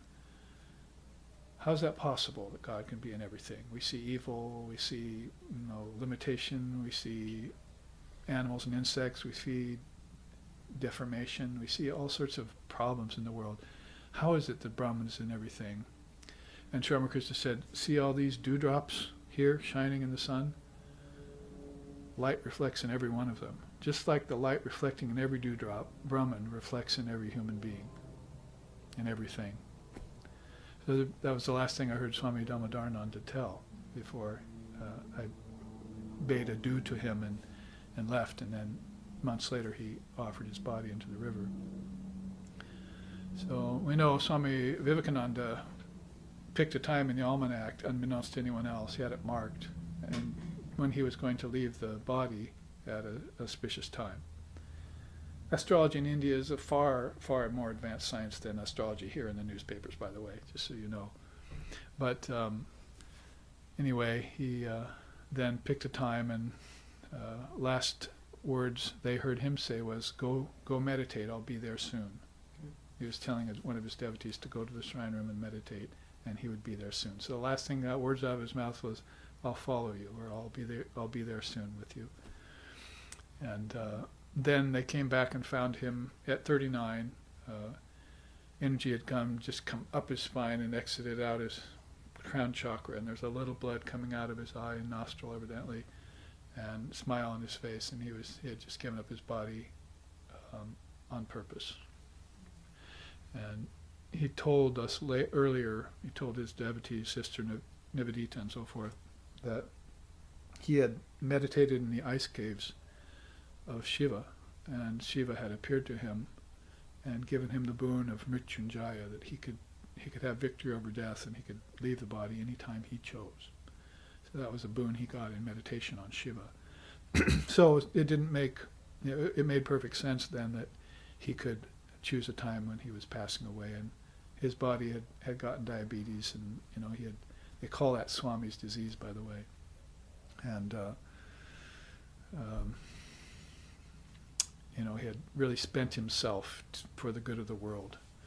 And he, of course, that is storing up a lot of power in order to help transform beings of the world.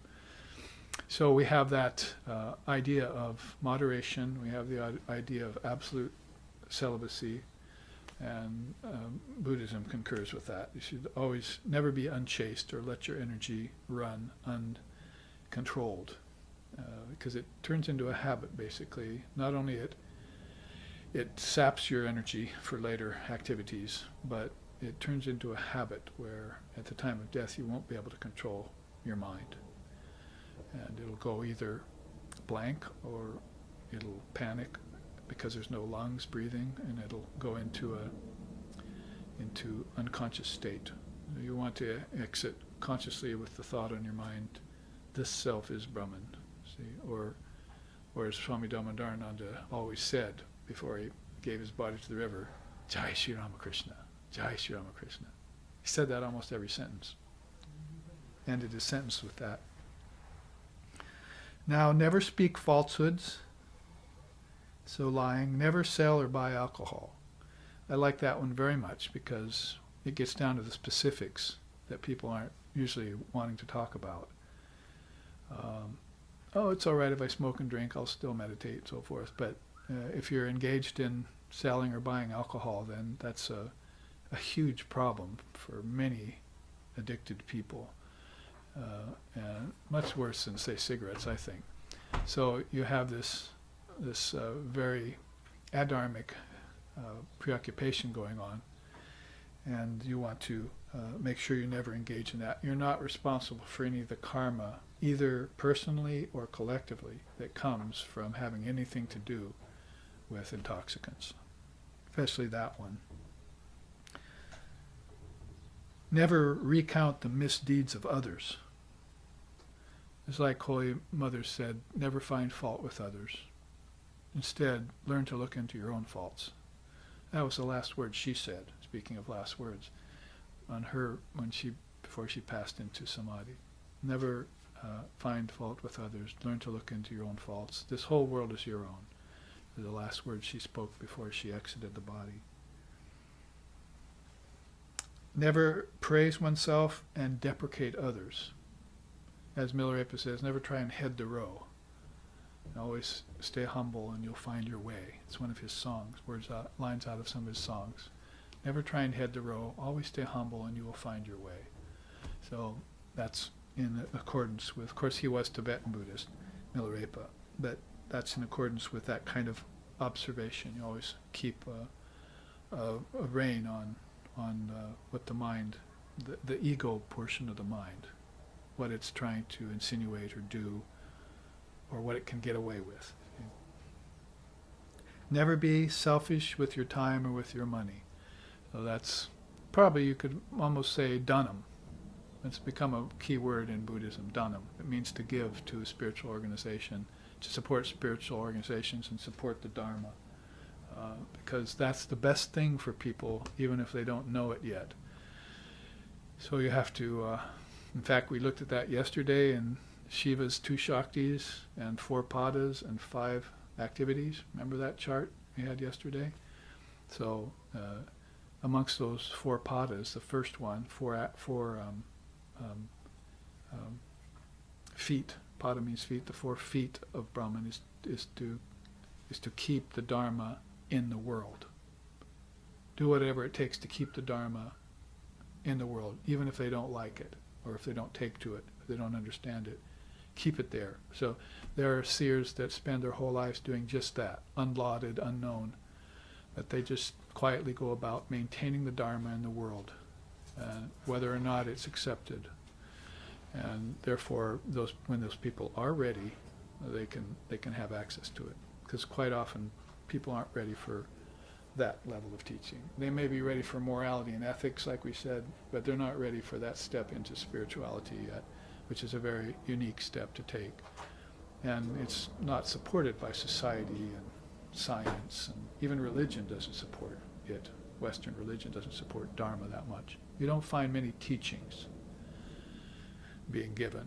There are a lot of stories and metaphors and a few morals and things that are going about. But Dharma teachings is what you're getting here for 3 hours today, and 3 hours yesterday. Is they take you into actual precepts of spiritual life. Practices, precepts, and principles, the 3 Ps.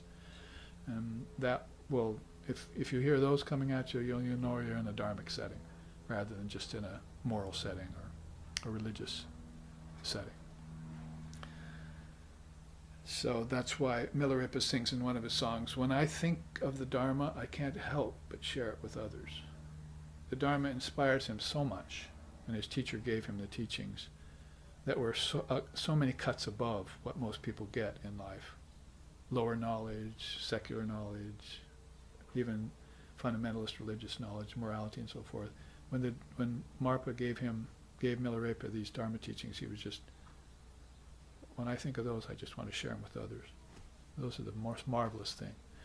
I put it in this way in current times: if you're caught somewhere in between God and the world, see, you can't yet quite give up the world, for whatever reason, either via attachment, which I hope is not there, or because you still have work to do, and you can't yet give it up, renounce it outright, yet you still can't reach God, because that takes a lot of soul searching and a lot of specific commitment and practice, doesn't it? Enlightenment.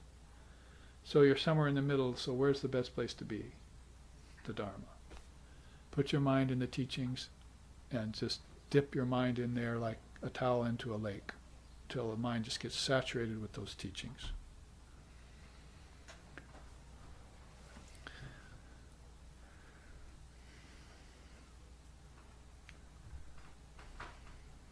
Never be selfish with your time and money then. There's even songs about that are sung. Namajapane kyun chor diya Ramana Vatpane kyun chor diya Rama Namajapane kyun chor diya Ramana Japane kyun chor Rama Namajapane kyun chor diya Krodana chora Jyotana chora Krodana chora Jyotana chora Satavachane kyun chor diya Rama Namajapane kyun chor diya Ramana Japane kyun chor diya Namajapane kyun chor diya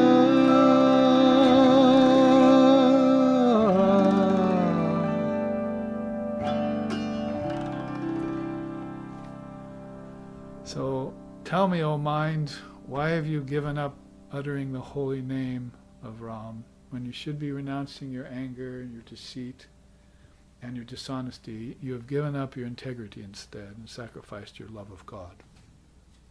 And then about money, he goes on, you flatter the millionaire, but you forget to praise Ram, who owns the entire universe. You heard the joke, right? About the opportunist? Opportunist all of a sudden heard the voice of God.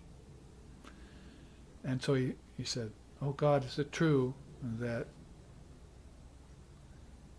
all of the wealth of this world is but a penny to you? And the Lord's voice came back, yes, my son, all of the wealth of this world is but a penny to me.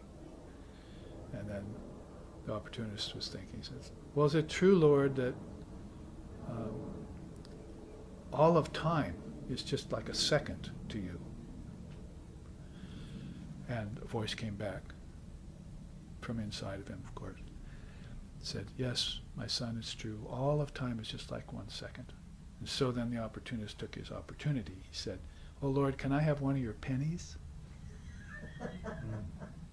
And a voice came back and said, give me a second to think about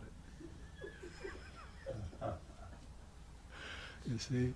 So you flatter the millionaire, but you forget to praise Sri Ram, who owns the entire universe. So if you please God, you'd please everyone. And everything would come to you as a natural matter of course, as they say. You wouldn't have to seek, you wouldn't have to desire, you wouldn't have to yearn for things that are your natural due. Actually, things that, as we study the mind-only schools, have actually come out of your mind, right?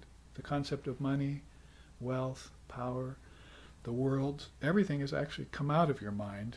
Then you find yourself bereft of it, and you somehow put yourself into suffering about that when you can get it again.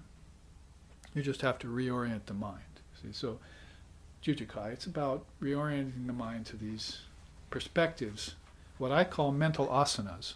I'm going to give a retreat on mental asana in 3 weeks up the Columbia River Gorge. How to put your mind in a specific posture. And we know how to do that with the body enough. You have to get into one posture for the body, this one, that you can sit for hours and not move. But the mental posture is something entirely different. If you want to get rid of misconceptions and delusions and even slender tendrils of ignorance that are still wafting about your mind, keeping you from being completely at peace, then you can put your mind in a certain mental posture. You can adopt a mental posture.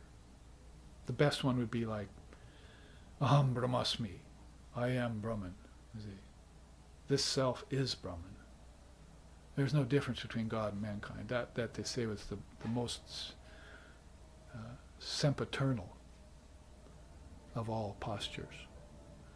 But then there are postures you can take that are spiritual, and then there are postures you can take that are healing. Those are lower. The sempiternal ones are for good. So I'll be teaching this in retreat in 3 weeks up the Columbia River Gorge. Please come and attend that and learn about mental postures. Now, never engage in violence or aggression. Never slander the 3 great ones. See, Buddha, Dharma, Sangha, the triple gem. You can say it in different ways. Dharmakaya and Buddha, all the different fields of teaching. You never want to slander those, or, as we say here, deprecate or denigrate the Dharmic teachings. Now let's look at the esoteric side of this. Maintaining the Dharma, I just said that was one of Shiva's padas, right? That great beings that are Shiva-like or Shiva manifestations will come and make sure the Dharma is there. It's going to be easy to do that in monasteries. To do that in households in the world is harder. See, that's why they hope that you'll teach your children the Dharma, so they'll have places to be born where they can actually bring the Dharma into the family life. The Upanishads, 108 of them, probably many more before many of them disappeared, were most of them given to us by householders.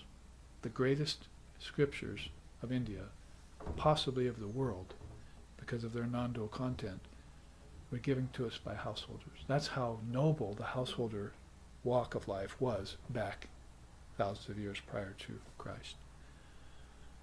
So we have to think about that and then look at our households, what's going on.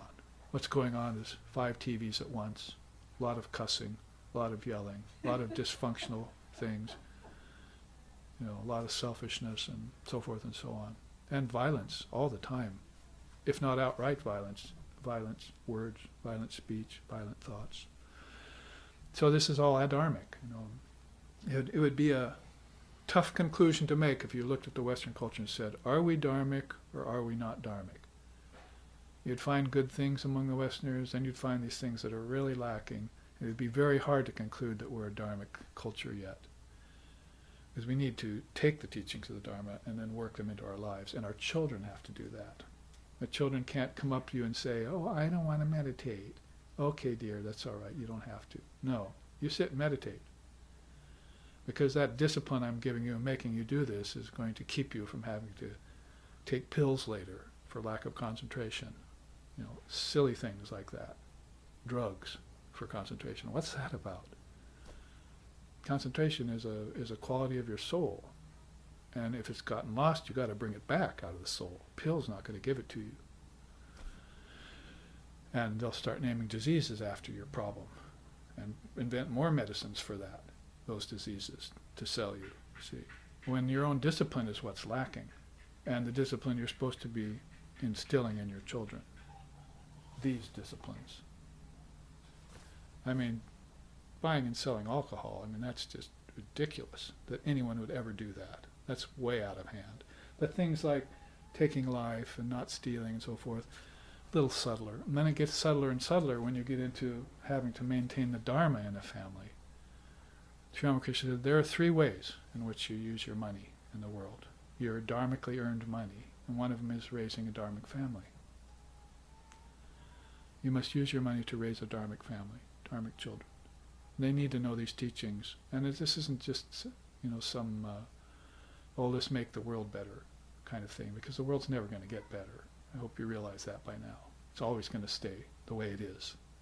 People are going to get better though, and they'll get out of the world.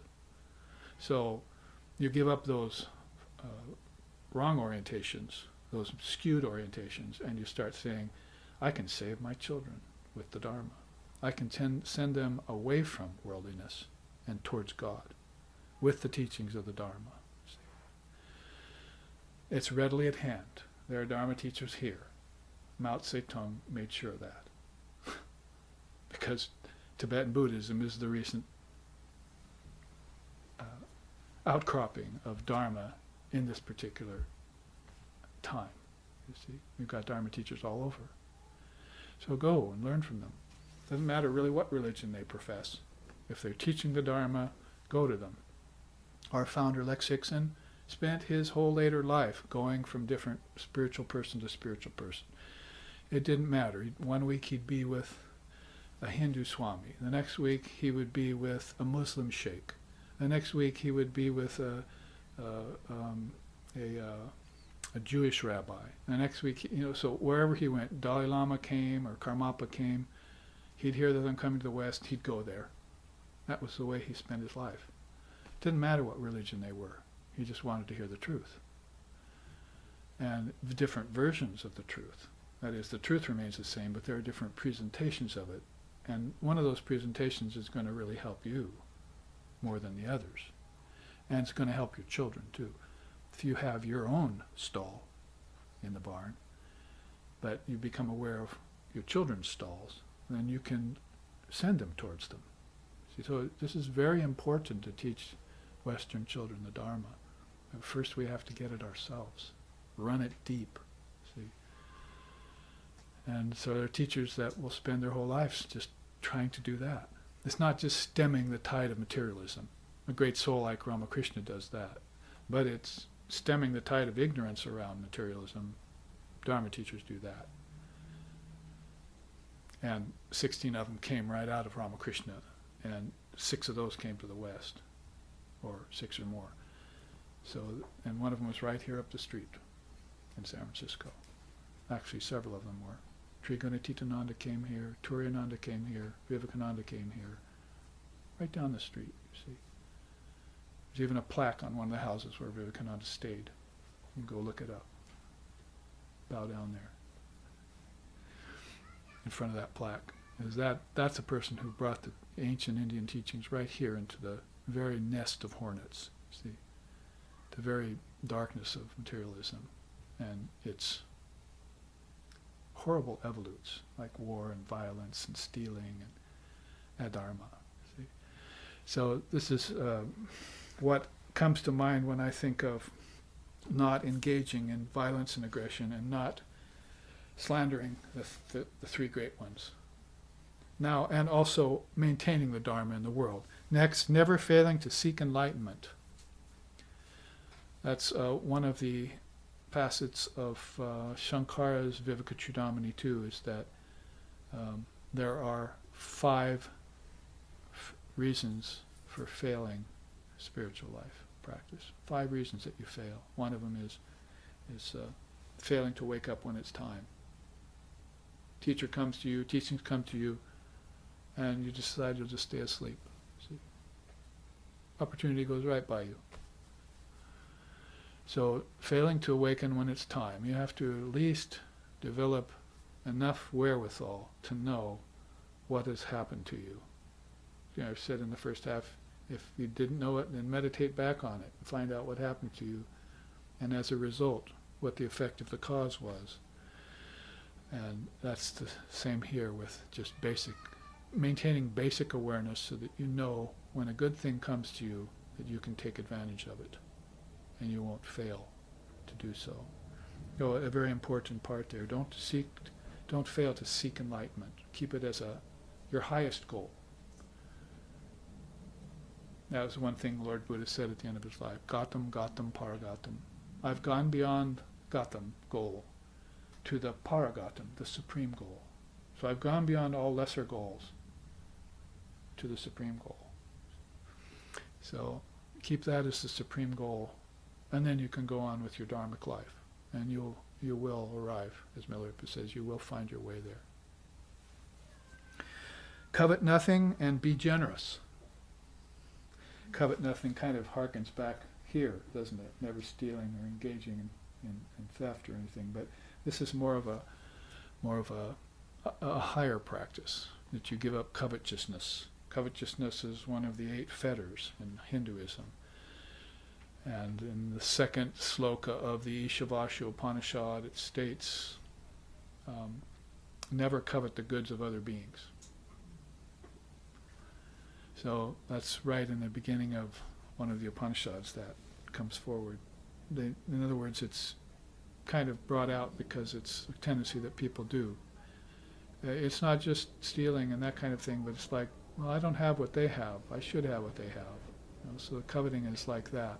It starts to attach you to things you don't have when they're not your due, maybe. Maybe the other person's supposed to have them and you're not supposed to have them. And you have things that they don't have and they're not supposed to have.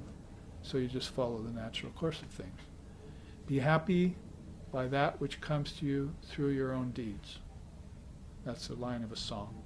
I could sing it for you if you want. Bhaja Govindam, Bhaja Govindam, Bhaja Govindam, Mugamate, Samprapte Sanihite Kali, Nahi Nahi Rakshati Putrin Karine. Oh mind, be happy by what comes to you from your own deeds. And so forth. There's like several dozen verses like that, see. And then the chorus, adore the Lord, adore the Lord, adore the Lord, you fool. Mudamate means fool. When the time of death comes, what good will all this lower learning, grammatical rules and regulations and so forth, what good will all of that do you at the time of death?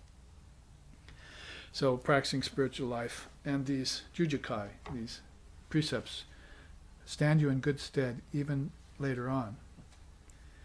Always show compassion. That certainly has to be there. Daya, it's called, Daya. And in Buddhism is particularly known. Lord Buddha is particularly known for his compassion, the compassionate one. So always show compassion to others. In the Gita, Sri Krishna calls it the 4 parikarmas. One is that you have compassion for the suffering. And the other is happiness for those who are happy. And another is reverence for those who are learned, spiritually speaking. And the other is indifference to the evil. That's how he treats the problem of evil. You become indifferent to the evil. Evil will be always in the world. You can't get rid of evil. That's why Christ said, resist not evil. Who has unwrapped that teaching very well, you see? Resist not evil. It's like saying there is suffering. Buddha's first noble truth, right? Evil causes suffering. Other things cause suffering too, but you're never going to get rid of evil and suffering. It's going to maintain in the world, but you can transcend the world and therefore transcend evil and suffering. That's up to you. So this compassion for those who suffer is, actually Holy Mother said that. You have heard about or met Sri Ramakrishna. You have gotten his mantra. All matters are settled for you. You're free. Now, on your way to Brahman, won't you just turn and help others as you go?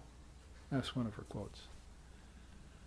On your way to Brahman, which is assured to you now because of your mantra of Sri Ramakrishna, won't you just turn and help others as you move towards your freedom? See? Take the time to bend a knee, as it were. See?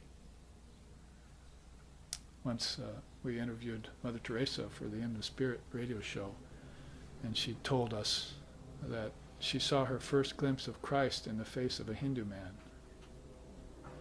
How did that happen, we asked. She said, I was bending down helping the old man in the street, as she would do, have compassion for suffering people. So she was in Calcutta, bending, helping. She has a mission there for babies and so forth, orphans. And so she said she bent down, helped this old dying man. Nobody was paying attention to him. He was gone. And all of a sudden he looked up to her and just smiled and thanked her. And he said, that's where I saw Christ. My first vision of Christ was in the face of a Hindu man.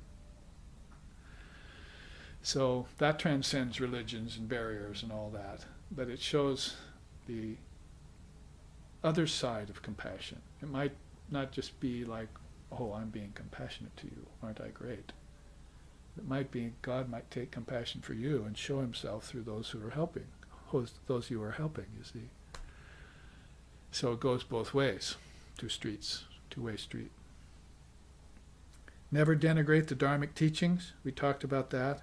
Be a supporter of the Dharma, never a detractor of the Dharma. I told that to one man years ago, early on. when he began having doubts about the spiritual path and his teacher. And I said, never be a detractor of Dharma, always be its supporter. That way you will stay with your foot on the path and reach the goal. Always remain unattached. So it's not just a matter then of being indifferent to evil, but you should also be sort of indifferent to wealth, to goods, to objects, to people. Even your children you should be detached from. And I've seen that in India, with Dharmic families. Oh, I love you. I pet my child, I kiss him, you see, and so forth. Now go away. See? Go live your life. There's no attachment at all to the children or the dog or any other thing. See? Just show it love and then let it have its own life, and you make sure you're detached from it. That'll free you from suffering later, and it'll enable you to live a dharmic life with the least amount of inhibitions. And if your children betray you, as often they do, then you'll know you did your best. But they're not dragging you down that road. See? You remain as steady in the Dharma as you ever were, as you always should be. And the same goes for both sides of the family. That is, parents, grandparents, and ancestors who are gone, and children to come. You just, like Buddha did, leave your wife and family, go get nirvana, come back and teach them the Dharma. That's what he did. He didn't want to stay in the palace, married, and raise a child, so he went away, became an ascetic in the woods, finally lost all his devotees because he started eating food, and then sat under the bo tree for 40, 50 days, got his enlightenment after facing Mara, this world of name and form, and then got his enlightenment, then returned to the Sakya clan and taught the Dharma to his family and to the world. Then from there, began to spread it. Here's what I've discovered. See? Now, this lesson of unattachment we know very well as a sort of landmark of Vedanta and Buddhism. India in per se is very big on the teaching of non-attachment. Keeping free of false views. And that's actually one of Patanjali's antaryayas, or impediments to yoga. It's called Bhranti Darshana in yoga, in Sanskrit. Bhranti means deluded, Darshana means seeing. So you have a deluded way of looking at things. It's an intellectual problem. It's not a physical, vital, or mental problem. It's an intellectual problem. And if you could remove it and see things as they really are, then you would be living in clarity. That would be, if thine eye be single, right? You'll know the truth. That's straight across the board teaching for that. So Bhranti Darshana, or false seeing, keeping false views. Like my religion is the only right religion and all others are false. That's a false view. That's Bhranti Darshana in its prime. Whereas universality that comes from not just tolerance and acceptance, but from actually supporting the one religion that's indigenous to every soul, that's universality. That's to be developed inside of your mind. You must become free and open-minded, as we said. Not have even the slightest hint of denigration or judgment or false views against other ways of spiritual process. Encouraging all towards enlightenment. That usually happens when you yourself have gotten enlightenment. Remember this quote down here, that unless you do these early spiritual practices and advise preliminary disciplines, it might result in failure to comprehend the teachings, and then you're giving people teachings without fully understanding them yourself. So usually qualify yourself in a particular way of proceeding, like Vedanta or yoga or Tantra and so forth, Buddhism. Then you can, once you've qualified yourself, you can spread those teachings to others without fear of any little misconceptions or problems in them. You know the beautiful story for that by Ramakrishna. Potter has his clay. He's a master potter. He fires, he creates the clay vessel, puts it in the kiln and fires it. Opens it up, it's cracked in the heat. What's happening? So he looks back at his raw material and he finds all these little grains of sand, little tiny bits of glass, ground glass and stuff, in the clay. So he takes days taking every little particle out of that clay. See? Then he fashions the perfect pot, puts it in a kiln, fires it, and it comes out immaculate. Do you see where Ramakrishna is going with such a story that he saw happen in his village life? That if you try for these higher attainments without removing all these little imperfections, or in this case, try and give teachings to others when you may still have little tiny misunderstandings about them in your own mind, then the pot's not going to work, you see. It's all going to fall apart in the kiln. The kiln means the fire of spiritual experience. You go into some practice with some misconception in your mind, that's putting yourself in the kiln, isn't it? The fire of yoga, they call it. Vivekananda said it was his most valuable tool, was the fire of yoga. So you don't want that to happen. So you remove every little defect from your thinking process and come up with this freedom from misconception and give up all false views. Very big in both Buddhism, in Vedanta, and in yoga, all three. Explaining Hinayana and Mahayana is the way I put this Jujukai precept. Basically, Hinayana is the lesser vehicle, Mahayana is the greater vehicle. Does the greater mean that it's better than the lesser? Only in the respect that the Hinayana couldn't exist without expanding. But the Theravada, they call it, or the Hinavada, is the original Buddhism when Buddha was living.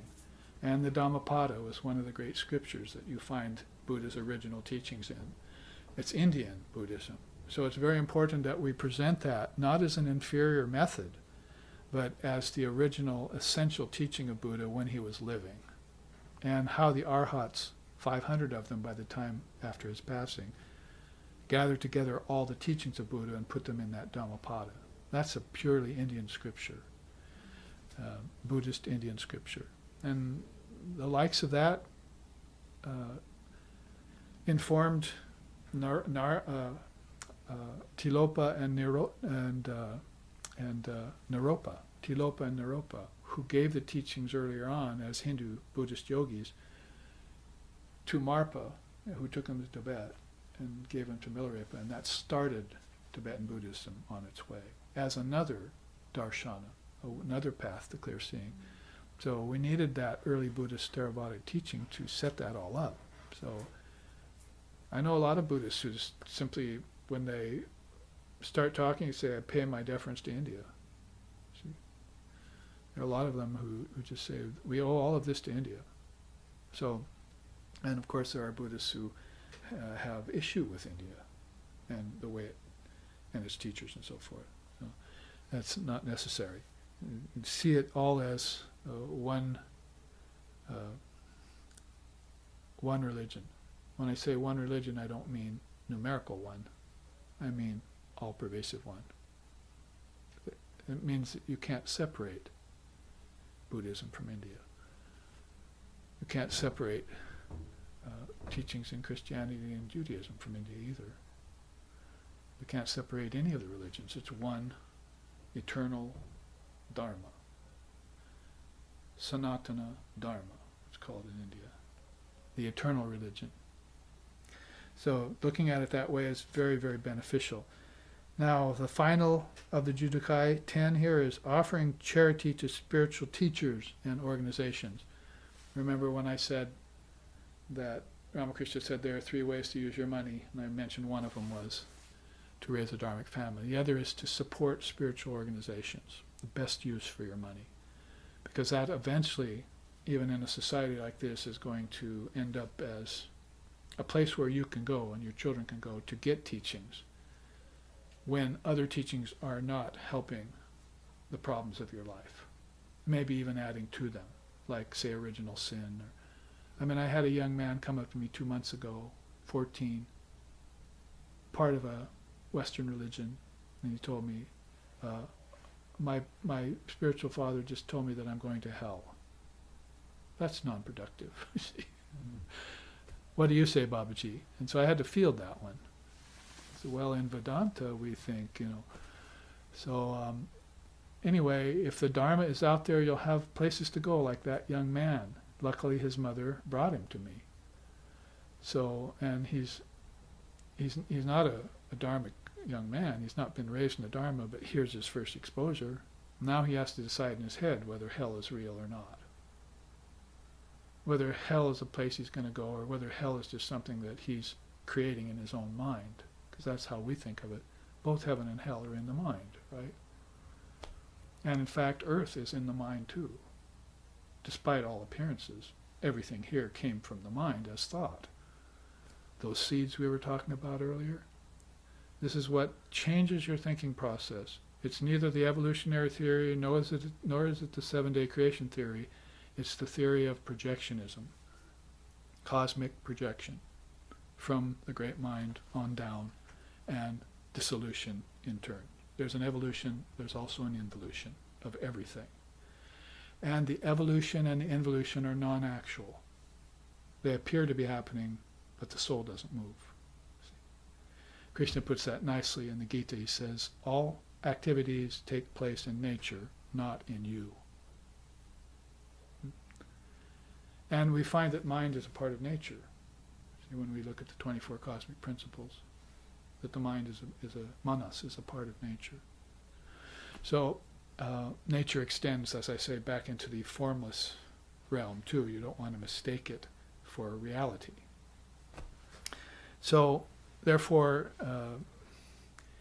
do your dhanam, for all these good reasons, and be a supporter of the Dharma. Now, we have looked at this chart and we have some 20 minutes remaining. So let us look at this. Zen principles and distractions. There were so many of them in my study and my practice of Zen. I'm a Vedantic Dharma teacher and yoga practitioner and tantric worshiper, but I've also taken initiation into Tibetan Buddhism with the Karmapa, and I've also had 2 Zen teachers that I meditated with, and one of them's our own founder, Lex Sixon, who's called Jikai in the Zen community. And Aitken Roshi in Hawaii, where I grew up. He had the Diamond Zendo, so I used to go and meditate with him, my wife and I. So a very deep interest in Zen because it looks like Advaita Vedanta. All the other forms of Buddhism, not so much, but Zen really looks like Advaita Vedanta. In fact, I've got lists here. I was going to share them with you, but there won't be time, of principles in Zen Buddhism in the Japanese language that are just straight across the board from Advaita Vedanta teachings. Straight across the board. Different language, same meaning. And some of them are very beautiful to look at. One's called, for instance, Bucket of Black Paint. The Japanese are very, very interesting names. Bucket of Black Paint, what's that mean? It means that darkness that you experience in your mind just before you have your enlightenment experience. Right? The dark night of the soul kind of thing. They just call it bucket of black paint. Somebody just poured it in your mind. You're laboring under it, and all of a sudden, boing, the light turns on, you see.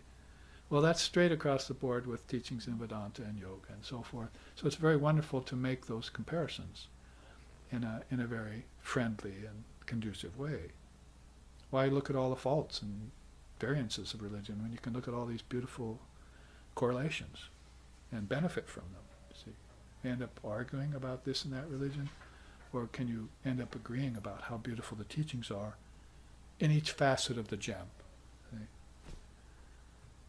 Is it just one facet of the diamond you look at, none of the others, if you're a jeweler? Or do you look at every facet, you see? And don't some of the facets have little Mars in them? So there are some paths that have some defects in them. Sri Ramakrishna said it wasn't man that ruined religion. God ruined it. God put imperfections in religion on purpose. Because if religion were easy to follow, then you wouldn't develop any muscles. You have to encounter impedances in religion in order to develop muscles to climb over those impedances. And so those are intended in religion. You're looking for religion to be perfect and then you're blaming mankind for it. Those are passé now. We should get over that. We should just know that these religions have faults in them on purpose. And those are to build our strength of character, that we can overcome them. And then look at the eternal facets of religion beyond them. That's called spirituality. Very beautiful teaching, really, that gets you beyond judgment.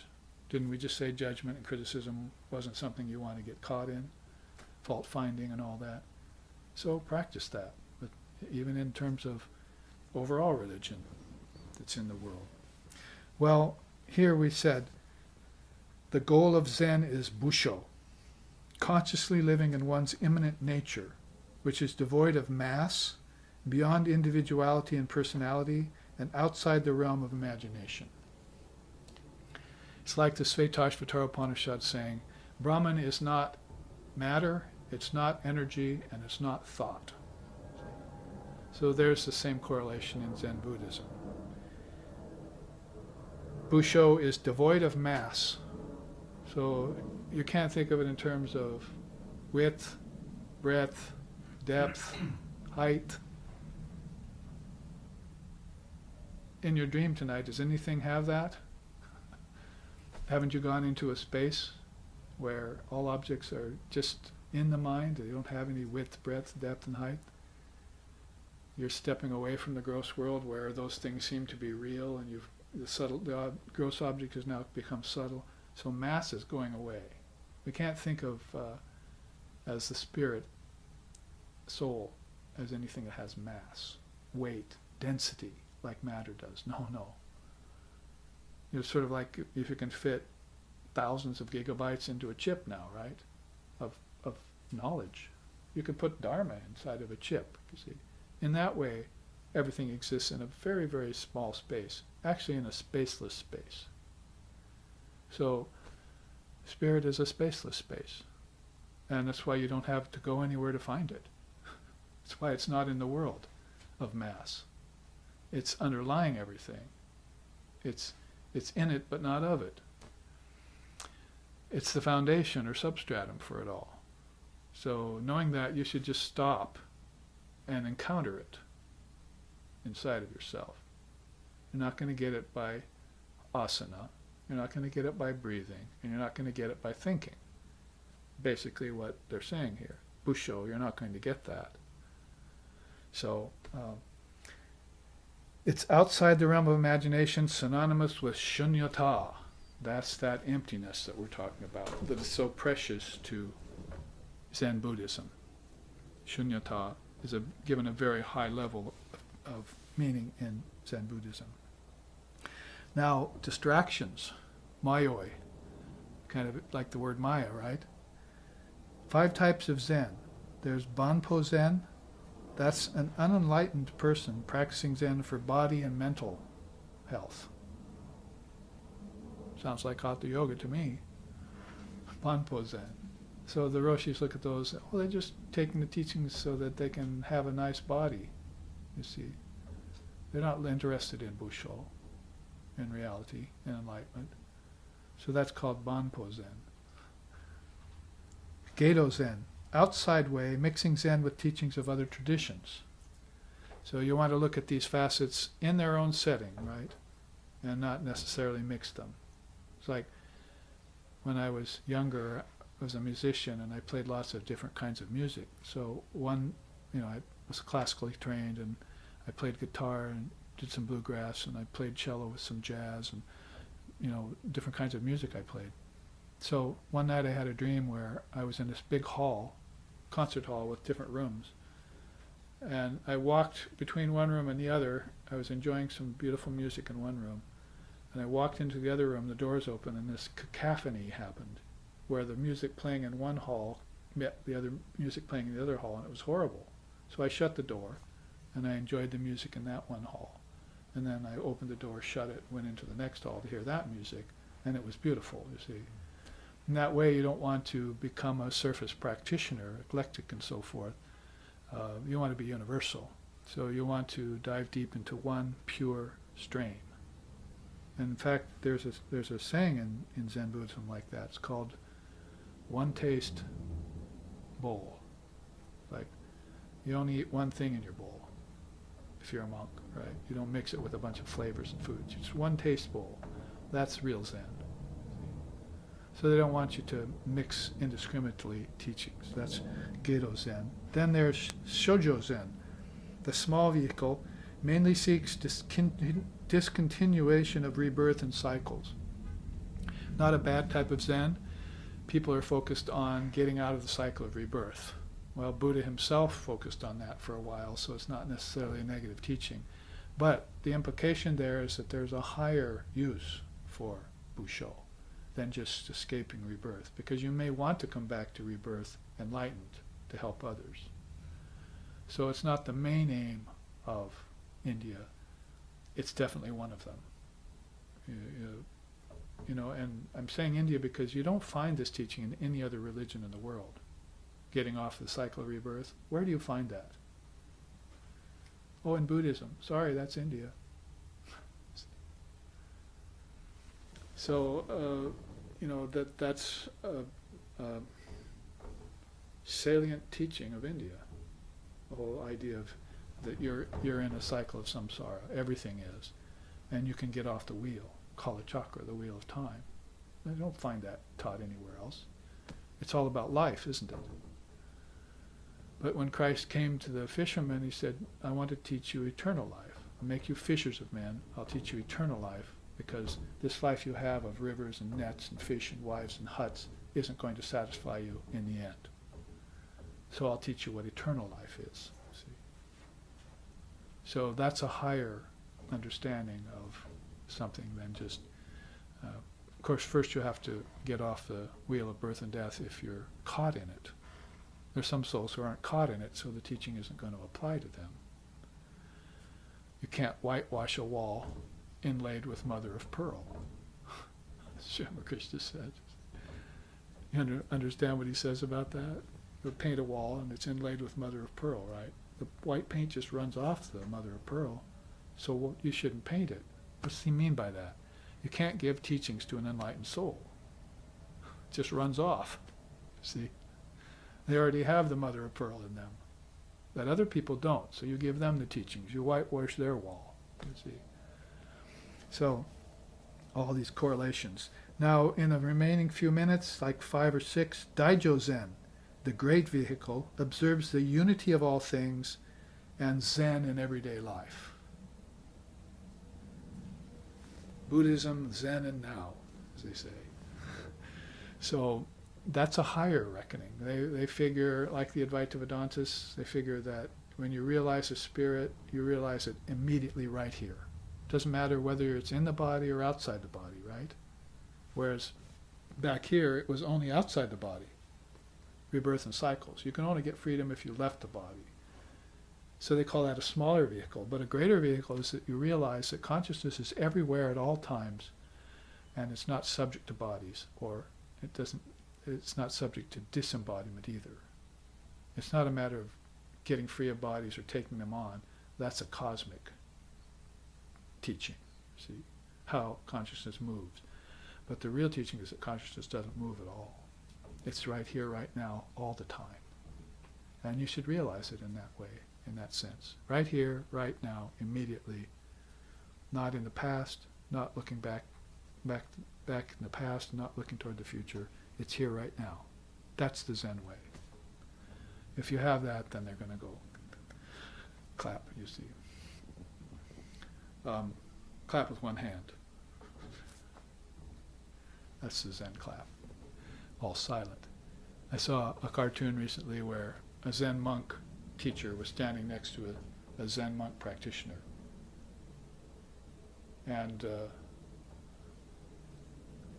the Zen monk teacher was saying, Congratulations, you've passed the highest tests. You're the most thoughtless person I ever met.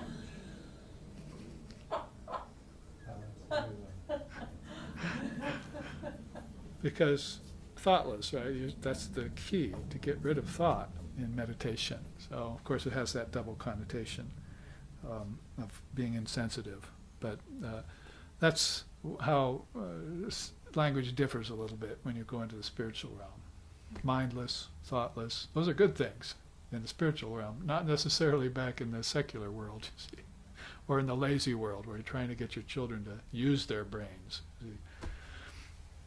Now, Saijojo Zen, supreme vehicle where way, path, and goal are all fused into one. That's a supreme vehicle. Now let's look at Buji Zen, a light, immature attitude towards the teachings, where the practitioners think that since they have already Buddha nature in them, they do not have to do practice or seek enlightenment. So we see that also in Hinduism and spiritual path in general. Oh, you say I have Atman in me? Oh, then I don't have to practice. Well, no, but you haven't realized the Atman is in you yet. It's the comeback from the teacher. You can't pretend it. It's in you, it's in everything, but you have to realize it. And in a man, in a woman, in a human being, it can be realized. It can't be realized in an animal or a plant or an insect. That's why the human birth is the most precious thing, first most precious thing of the three boons. Get a human birth, you're already on your road to freedom. But you have to know that the minute you're born, your body's rushing towards death. So can't get attached to bodily condition. Be caught in these rounds of bodies. What's Yako Zen? Wild Fox Zen. Wild Fox Zen is it inflicts those who pretend to be enlightened but really only mouth the teachings, having no deep or true realization of the Dharma whatsoever. So you'll see them sometimes attached to different spiritual groups. They'll walk around talking a lot, pontificating, and impressing people with how much they know. But nobody really gives them much of an ear. And they go on talking, but they really don't have any deep understanding or any actual practice behind them. That's what really makes the difference, is if you've actually engaged in practice, like austerities and things like that. Those will bring character to you. A few spiritual experiences will not bring that character, because spiritual experiences are as fleeting as worldly experiences. In fact, they're more rare. So you're going to have to build character so that when a spiritual experience does come, you can assimilate it. How about that? What a novel idea, that I should not just experience a spiritual experience, but I should assimilate it.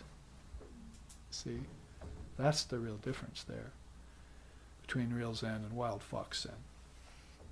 We're going to finish this chart even if we go a few minutes over. We are at 12:27 right now.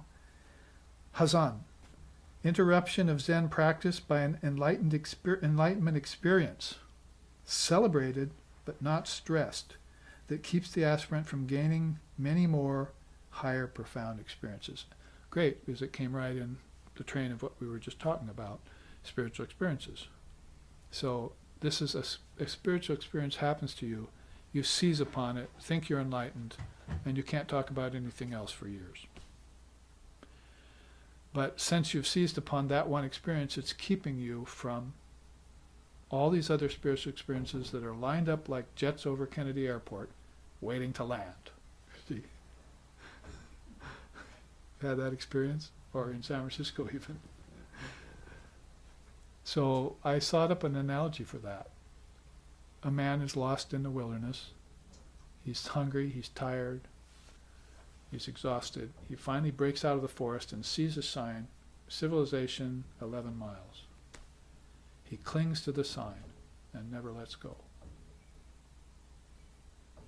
Right? Isn't it apropos? He has been pointed the way, but the sign is the only thing he can grasp onto. If he just walked 11 more miles, he'd have food, shelter, water. So that's what this is like. Now there is Goseki, trace of enlightenment, sticking to those who cling to their initial insight experiences instead of living as if oblivious to their own enlightenment in a natural way.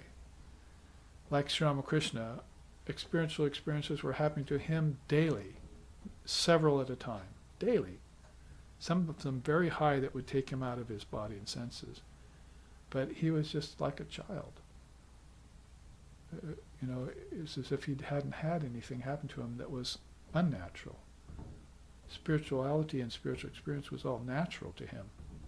So when he saw a great inner vision, it was just, oh yeah, that's right. See, others would make a big hubbub about it or something. So that explains Koseki. How about Zembyo?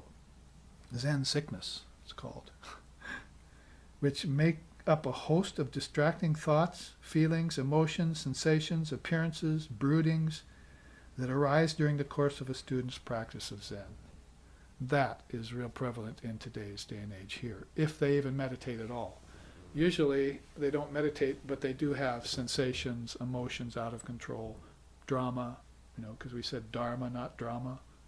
And that's our bumper sticker for that. I said dharma, not drama, but people are engaged in drama all the time, emotions, and they become attached to that and they suffer from it, but they like the suffering.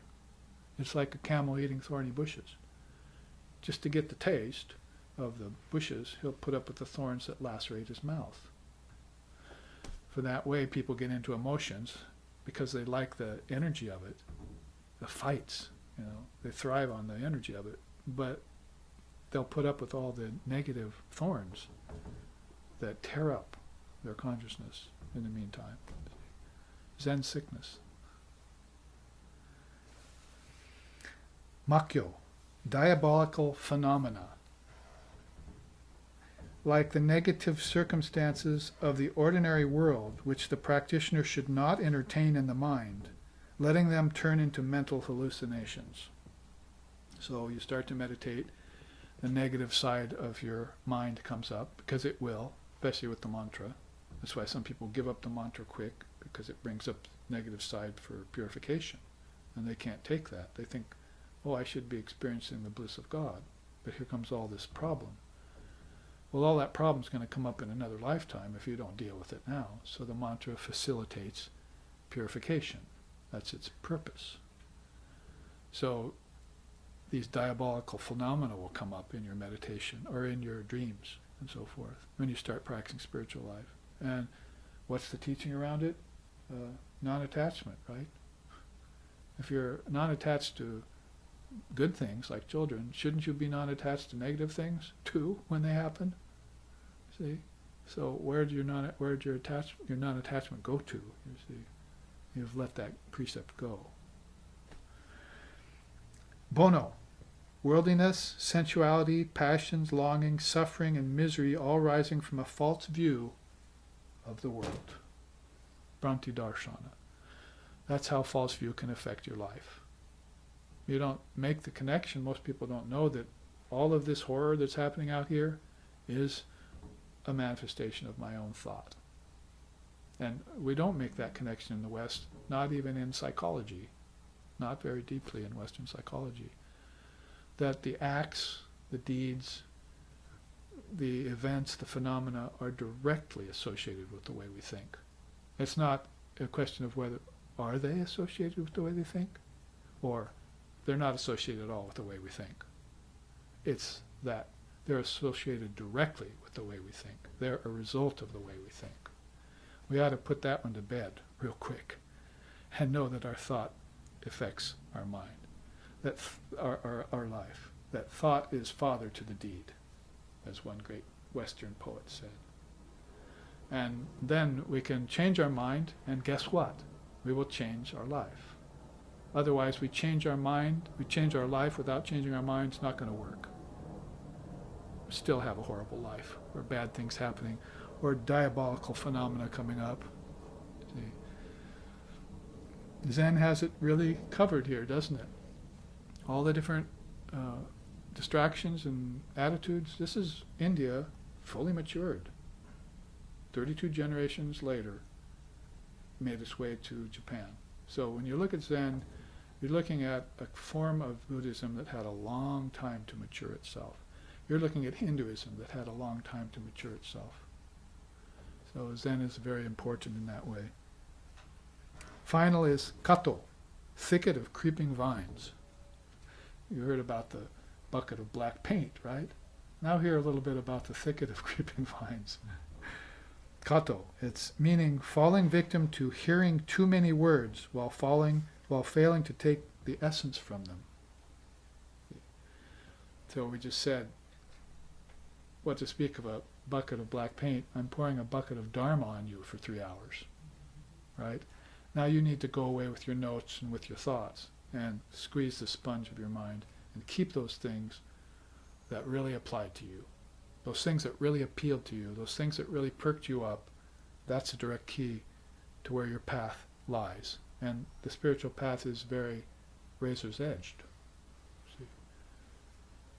Vivekananda used to say that, utitastada, jagrata, prapya varoni bodhata, ksharasyadara, nashita duratjaya, durga patastat, kashaya vedanti. So right out of the Rig Veda says, arise, awake, stop not till the goal is reached. Approach the wise teachers and learn from them, for sharp as a razor's edge is the spiritual path, and very difficult to navigate. So when you go inside, it's more infinite than out here. This is the finite infinite. Inside is the infinite infinite. In your mind is vast territory. Kingdoms of heaven are there. So you need a pole star. You need a rudder. You need a compass. You need a spiritual path and a teacher. And you need these scriptures and these teachings to keep you on track, or else you could drift away into the thicket of creeping vines. Now the last chant here is from the Dhammapada, all in reverence and deference to the Buddha. The sun shines by day, the moon by night. The warrior is resplendent in armor, and the Brahman radiant in meditation. But Buddha, the awakened one, illumines both day and night by the splendor of his wisdom.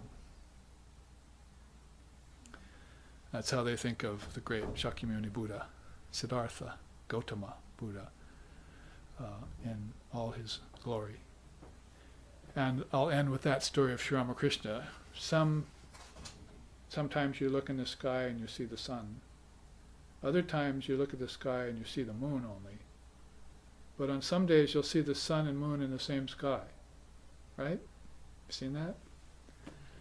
He said the avatar, the great soul like Buddha, is like that day where you see both the sun and the moon. And a great seer is like seeing the sun only. And a great devotee or bhakta is like seeing the moon only. See? So a beautiful way Sri Ramakrishna explains again this gradation between the supreme God in human form types of souls and then this other levels of awakened souls that are here to help us.